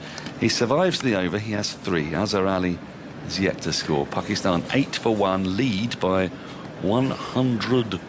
And I've got to get this in my head now because I'm going to need 116, 17? 115. So Stuart Broad in the first over at Old Trafford. 6 innings this summer. He struck in 4 out of the 6 and in both first overs against Australia last September. So 6 out of his last 8 innings on this ground. He's taken a wicket in the first over. That he's bowled? That he's bowled, yes. So generally the second over of the innings. Send out a night watchman then, I guess. Yeah. Send out someone else for some rabbit. Well, yeah. You might as well. You might as well just sacrifice Nazeem Shah at the top of the order for Broad's first over and cash in thereafter. Azhar Ali's going to face his first ball. He's on a pair. Broad bowls to him. He works this into the onside. Thinks about a single. He's desperate to get off strike, but Pope's quick to the ball at square leg. And there's no run. Well, terrific delivery from Stuart Broad. That was just outside off stump, nipping back. Very similar mode of dismissal that it was with the Chris Woakes delivery in the first innings, which struck Azhar Ali around off stump on the knee roll, plumb in front. And Azhar Ali just getting an inside edge on that out to square leg. So we would think that Azhar Ali will be looking for a very quick single very soon. Well, he certainly was there, wasn't he? And Pope was alert to that. 2 on the leg side in the ring, saving one as Broad comes in to Azhar Ali, who lets this go outside the off stump. It was full again, a little wide, not too wide. He's betraying just a little bit of nerves there, Azhar Ali. You wouldn't blame him. He's on a pair, and the fear for Pakistan is they're in such a strong position here, leading, they are by 115, 9 second innings wickets in hand, but there's 21 minutes till tea. There's a new ball, and just a couple of wickets here, and there'd just be a hint of a momentum shift. They've got themselves into such a strong position. It's not yet impregnable, though. As Broad is in. And Azhar Ali edges just in front of Root at first slip. Oh, just died on him. He's clutching his hand. He might have got the end of the fingers. He's in a bit of pain here, but he's... fortunately, his hand itself is being obscured. Now we get to see it. Yeah, it's on the tip of the second or third finger of his right hand, I think. We'll just see a replay of that. It held up nicely. It bounced a good metre in front of him. Oh, actually, it feels like it's more on the thumb. Yeah, on the bony bit of the thumb there. Yes. Yeah, that's sore. Is he now? I think he might actually want some treatment for this. I think it is sore. And he might be coming off. Yes, he's calling for Dom Sibley to come into the slips, and he's walking off. I think he's going to want some magic spray. We might not see him back till after tea, I fancy. And Dan Lawrence is going to deputise for the captain, which means Ben Stokes will be skipper on the field. I'm pretty sure that he broke his thumb back in the West Indies in a one-day international. Still went on to get 100, though. This will be a few years ago, Joe Root. So I think it's very wise for him to pop off and just get that seen to. I broke my thumb twice, and it's very, very painful. And when you get hit by a ball on the fingers or the thumb, you get the initial pain, and then it kind of wears off. When you've hurt yourself, it doesn't. It just stays with you. It's Crawley, I should say, not Lawrence, who's come onto the field. And Broad is in, pushed into the offside, and fielded actually by Crawley there at extra cover. And there is no run. Yeah, I mean, it doesn't look in distress. He managed to smile about it a bit, but I think it's got that. You think that bit of the bone at the base of the thumb? Did it look like to you? I mean, he's a tough fella, Joe Root. You say he didn't look in distress, but he wasn't moving it a lot. And sometimes, when you see players play football and they go down, some are all over the place, rolling around. But it's the ones who lie still. You think they've done something serious. Let's hope not, for Joe's sake. Well, he's off the field. And Broad is bowling, and Stokes will be on the field skipper. Comes Broad to Azhar Ali, plays across his front pad to oohs and ahs up to Archer at wide mid-on, and there's no run. There's just something about the game at the moment. There's just a little feel, isn't there? Well, I don't think we should underestimate the fact that Masood batted virtually the whole innings at one end. It was an exceptional innings, but of course it's that left-handed angle. Now England have got rid of him. It's much easier for the bowlers to settle into a line and length against all the remaining batsmen, which tend to be right-handers. So Broad and Anderson and all the guys, Dominic Best, they'll all be very, very happy to see the back of Masood. Yeah, there's no left-handers till you get right down to the very bottom of this order. As Broad is in, left alone, in extravagant fashion by Azhar Ali. It's become a bit of voguish, this leave. It's the Steve Smith leave, where you almost as if you're sort of knighting someone, but quite forcefully. If you know what I mean. You wouldn't really want to be knighted that way. I suppose if you had a very perky queen. Junk. But that's in contrast. No run, end of the over. Sorry, 8 for 1 off 4. Yeah. That's in contrast to Abid Ali, who just struck me. He's got a little bit of the Mark Benson leave. Many, many years ago, left-hander, played for England, and you'd kept thinking, well, he's playing at that, but actually he was just playing down the off-stump line. Very annoying. Got to be called the Kent leave in the end, which... The Kent leave? Yes. Yeah. Yes, but I know exactly the one you mean. Yeah, you think you're interested as a bowler. You think, well, he's playing at that, but actually, Abid Ali perhaps just playing down the line of off stump. Jimmy Anderson's found a little bit of a way movement, and he thinks he's very much in the game here, Jimmy. I'm sure. And Abid Ali, well, you said about what type of attitude will Pakistan come out with, and they've still got to negotiate this new ball. Anderson into him, short, goes up on his toes and works it to Crawley just in front of square. No, Best. It's Best just in front of square leg. 2 or 3 yards in front of square. There's no run. There's some oohs and ahs. England looking here for a breakthrough or two before tea. As Mark said, there'll be confidence there because having got rid of Shan Masood, they'll feel, well, we got the rest of the Pakistan side out for 170 odd, including extras. Anderson in. That's well on-driven defensively to the right of Broad at mid-on. It was full. Gave the full face of the mat, struck it crisply. But there is no run. Broad with the breakthrough again. What does that make his bowling average this summer now? Because we were saying a moment ago that he averages 102 with the bat and 12 with the ball this summer. Not shabby. It's going to be even better now. That bowling average would be down to about 11, 10 and a half, something like that. Anderson in, and Ali plays inside the line of the ball, and it goes through to Butler. It's a little shorter and a little wider. And again, he played that shot that Mark's talking about. It sort of looks like he's playing it. It's particularly difficult when you're behind him because you can't quite tell how close he ever gets to the ball. Stuart Broad this summer with the ball in 3 tests so far. 20 wickets, average 11.5. He's technically averaging over 100, but he's only been out once. I don't like averages. Well, if you can't get out, Andy, you know. Anderson in, plays at that, the Zabid Ali, and it goes through low to Butler, who takes it. It was not far outside the off stump, and it was a tentative push. That was not a Kent leave. It's not like he's scoring 100 every time he goes to the crease. However, his recent batting form, he's had 3 double-figure scores in a row, and 4 in a row if you discount sort of 1 not out in South Africa. And since 2015, when he had a run of 15 double-figure scores in 17 innings, since then he's only had 1 other period in which he's got 3 double-figure scores in a row. So definite resurgence in Broad's batting. Anderson in, and Abid Ali covers up in defence, firmly pushes the ball up to mid-off where Wokes fields. He's looking deliberately compact, if you know what I mean, Abid Ali, isn't he? He's absolutely determined to get over the ball and keep hands and back close to his body. There isn't really a hint of that bat really moving away from his body at the moment, which Anderson would like to see. Just trying to guts it out until tea. It's about 13 minutes to go. There'll be 3 overs, maybe. Anderson into complete the over. It's wide of the off stump.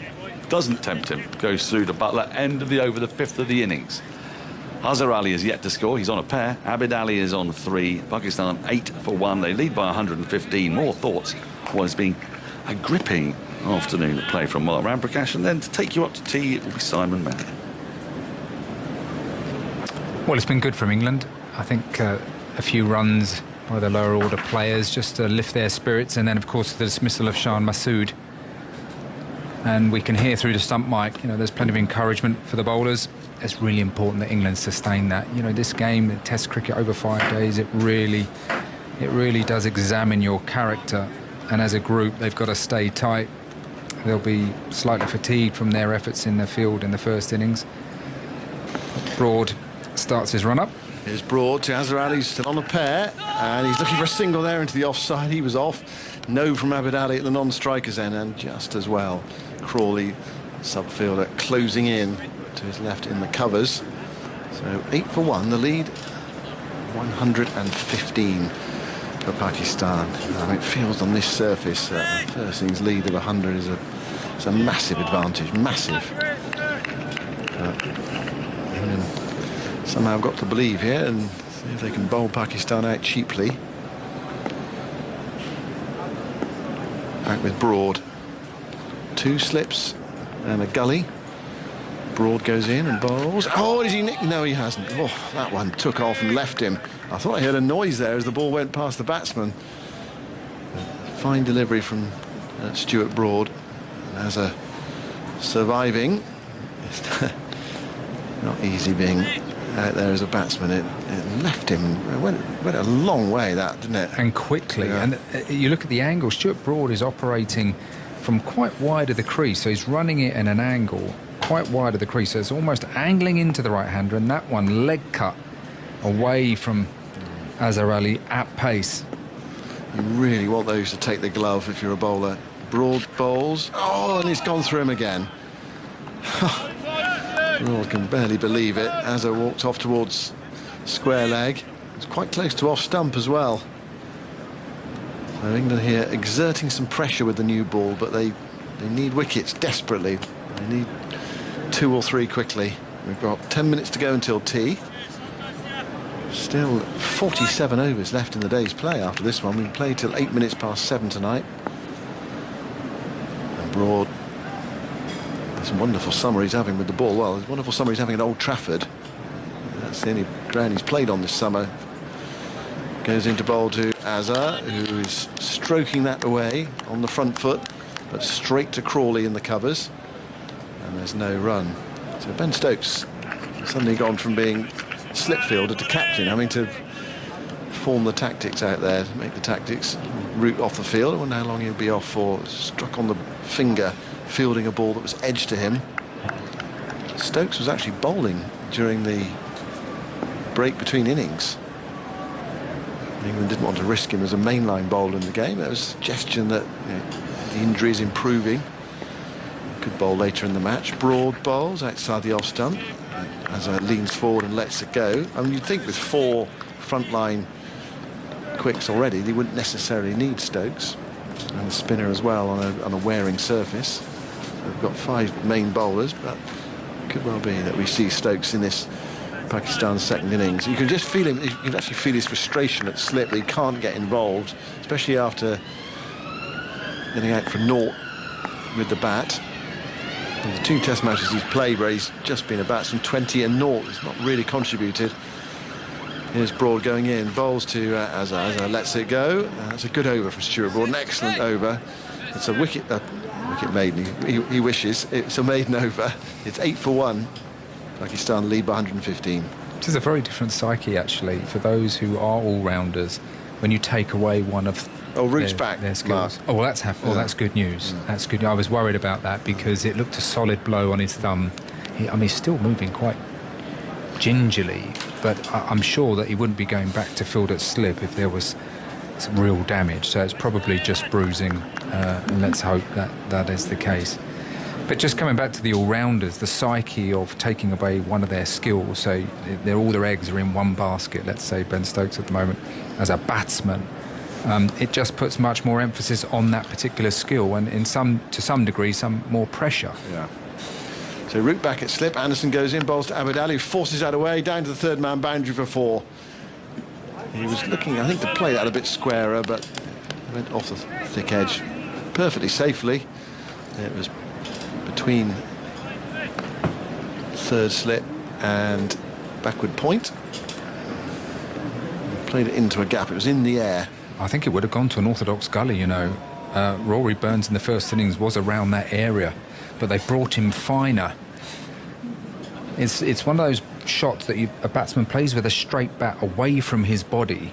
When it comes off, it looks great, but when the ball bounces, as this new ball has, it can just get the outer half of the bat and go off into the slip cordon or the gully area. He's on to 7. It's 12 for 1. Anderson bowls to Abid Ali. An away swinger. Abid lets it go. Taken by Jos Buttler. Shan Masood out. Caught Buttler off Broad down the leg side. What a game cricket is, isn't it? I mean, it's phenomenal. Bats out of his skin for a day and a half in the first innings and then gets caught down the leg side for naught in the second. Yeah, it's so impressive, wasn't it, his first innings, although of course he did have the rub of the green with a drop catch and a stumping. And he was on 45 at the time, the missed stumping and the drop catch. Here is Anderson bowling, and Abid Ali up on his toes there, guiding that away on the offside to Pope at backward point. Pope picks it up, anticipating a run. They don't run. Score stays at 12 for 1. So he was on 45. He made 156. So what's that? 111 after being reprieved, and the first innings lead is 107. Yeah, I mean, unfortunately for Jos Buttler, the mistakes are highlighted, and with the team's fortunes, that will be much talked about as a pivotal moment in the game. Anderson Bowling from the old pavilion end here. Goes in, bowls to Abidou, nicks it. Oh, and Stokes goes in front of Root at first slip and drops it. That's another one that Stokes has put down. Anderson's got his back to the slip cord and he's already walking back. To me, my initial reaction there was that was Root's catch and Stokes seemed to go across him. But it's gone down. Stokes went for it. Well, I have to say, I thought this was coming. It was an excellent delivery from Anderson, just moving away from Abid Ali, and he didn't draw his bat away in time. Now, Stokes went very quickly, instinctively, but really, as we see on the replay, only got one hand to it. Didn't really get both hands to the ball. Anderson bowls. He goes past the outside edge of Abid's bat there through to Buttler. Yeah, I'll look at it again. He went away to his left, and Root, I think, was just preparing to take it in two hands, fractionally to his right. Yeah, that was Root's catch. Yeah, no question. Just slightly to Joe Root's right. I think what's happened is because of the nature of this pitch and the fact that it's fairly low in bounce, the slips are quite narrow, and they've looked to come up a little bit because of the lack of bounce. So Stokes possibly thought that was his catch, but on the replay, he looks very close to Joe Root. Anderson bowls to Abid, who forces that away. How often does that happen? Anderson kicks the turf. A puff of dust comes up. It's forced away for four.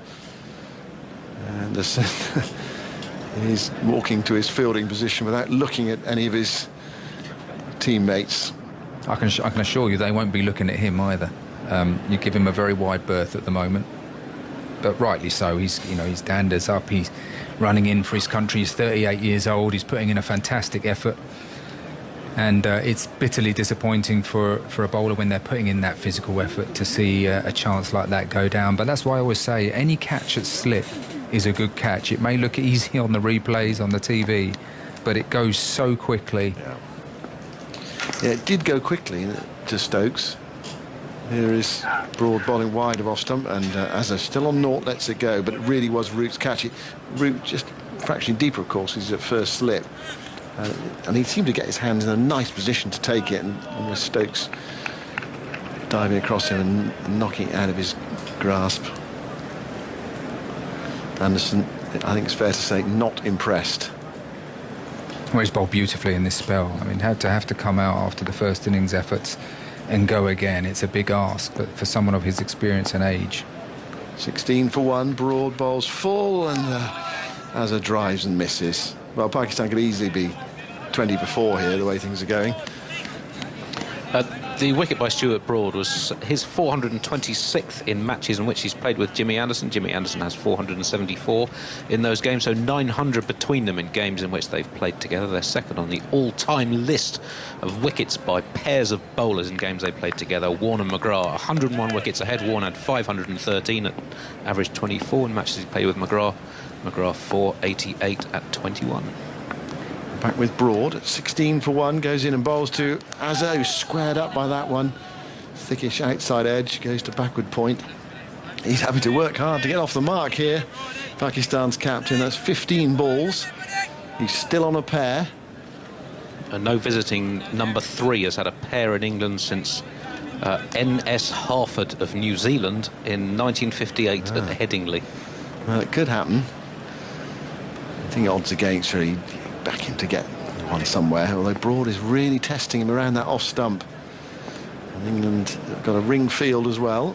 Broad bowls, and he turns that into the onside, straight to forward square leg. Pope comes in to pick up, and there's no run.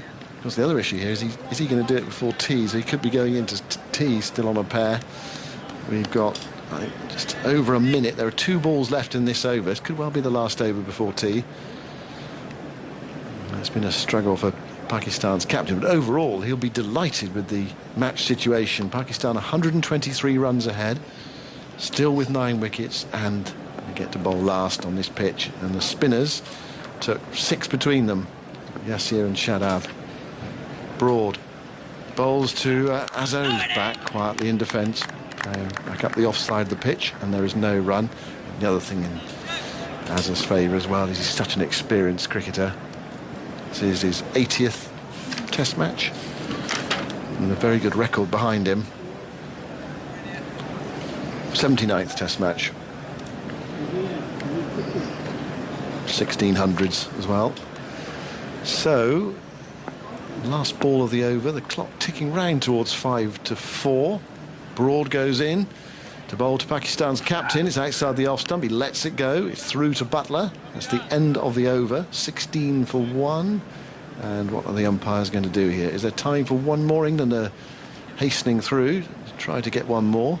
It's waiting for umpire Kettleborough to come in from square leg. It's taking quite a long time. If they decide there's going to be one more, touch and go. It's 15:54 on the scoreboard. Yes, we're going to get one more. According to CricViz, that drop was Ben Stokes' 16th since the start of the New Zealand series in early 2018. That's the most of anyone in world cricket. Jos Buttler next with 14, then Joe Root, Ajinkya Rahane and Rishabh Pant on 9. So England have played more tests in that time, but still a disappointing number for Stokes. He's caught a few, but there's some bad drops among them. Anderson bowls. That's forced away nicely by Abid Ali for 4. That's not going to improve Anderson's mood. It was a fraction short. Beautifully played, though. Hit really firmly by Abid, who was reprieved on what score, Andy? 7. Score advantage to 20 for 1. He was off the ground there, playing that on the back foot. It was a much more convincing stroke, that, and a little bit closer to his body, so he had more control. Beautifully timed, as you say, up on his toes. Anderson gets the ball back and bends down at that far end and rubs the ball furiously on his trousers. Anderson, in overcast conditions, moves in and bowls to Abid, who plays that firmly into the offside. Goes to Sibley, who's now fielding in the covers, and there's no run. And slipcord and a Root and Stokes, and then Burns in the gully region. There's also a deep backward point now. Oh, Abid Ali. Pope has dropped back. Anderson walking very slowly back at that far end. Well, he's just about seen it all. He'll have had plenty of catches dropped off his bowling. Just so frustrating in this situation where he's striving for wickets. Goes in now and bowls. Oh, and he goes past the outside edge of the bat. He puts one hand to his head there. Well, he's seen it all before. How many times he's beaten the bat in his Test career? He's bowled more balls than anybody else, just about. Seam bowlers. I think he'll be upset with the general situation for his team. You know, he cares so much, and he'll be desperately disappointed with the fact that there's such a deficit on the first innings and that he's had to come out and bowl so quickly. Yes, England bowling again, less than 24 hours after they were last in the field. Anderson bowls to Abid, who's in behind that, playing firmly up towards Broad at mid-on. There's no run. Bowlers like a full day off, don't they? They don't mind it. If they get a full day off, that's fine. Yeah, absolutely. I don't think they're too worried about, scoring rates and all of that jazz. They want people to get out there and bat time. That's why when I was playing with Phil Tufnell and for England, he used to love the sight of Graham Gooch putting on his mum and dad's. Yes, his pads. That is Cockney rhyming slang for anyone who doesn't know. Anderson, 2 balls left until the tea interval. Bowls to Abid, who plays that again firmly back up the pitch. Anderson stops off his own bowling, and there's no run. Abid Ali, short man. He would be 5'6", something like that, 5'8". He's not that short then, if he's 5'8", is he? Well, relatively. I'm all of 5'9.5", I think. Compact player. Compact, yeah, that's the word. 20 for 1. Anderson turns to the far end. Last ball before tea. Pakistan 127 ahead. Sun comes out, and Anderson moves in, looking for that wicket. Bowls to Abid Ali, who's playing into the offside to cover. There's no run. It's the end of the over. Anderson threw 5 overs. No wicket for 14. 20 for 1 is the score. And Pakistan are on top here at tea on the 3rd day. Just quickly to answer your question, in the CricViz database, which excludes 16 matches from early in his career, but that was the 3,291st time that a batsman has played and missed at a Jimmy Anderson delivery. So that covers 138 tests in their database. Well, that's amazing. That was actually a rhetorical question, really. I didn't expect it to be answered. Well, there we are. You've done it 3,000 times before. Right, Mark, where's this game? Pakistan firmly in control. T, 127 ahead, 9 wickets left. Well, they are in control, there's no question about it. And England have got to be very, very careful here. They've got to keep their morale up, their attitude good. They've got some young guys in that group who have got to buzz around in the field and keep encouraging the bowlers. It's a big session after tea because clearly we don't want Pakistan sort of really running away with the game. They've got to somehow create pressure and hopefully rely, well, on some good deliveries, but also maybe 1 or 2 mistakes from Pakistan, maybe a bit of complacency. Maybe they haven't been in this situation too often before. So England have got the attack, they've got the 5 bowlers. It's going to be very important how Joe Root sets things up, you know, which end he bowls best, and how he manages to try and control the run rate. If Azhar Ali stays in and Babar Azam gets to the wicket, you know, they're fluent stroke makers and they're capable of taking the game away from England after tea. Yeah, thanks very much, Mark. More from you later. So the game moving on in that afternoon session, 6 wickets going down. England bowled out 107 runs behind, and Pakistan at tea 20 for 1 in their second innings. Shan Masood out for 0, and Azhar Ali still on 0. Abid Ali playing well at the other end.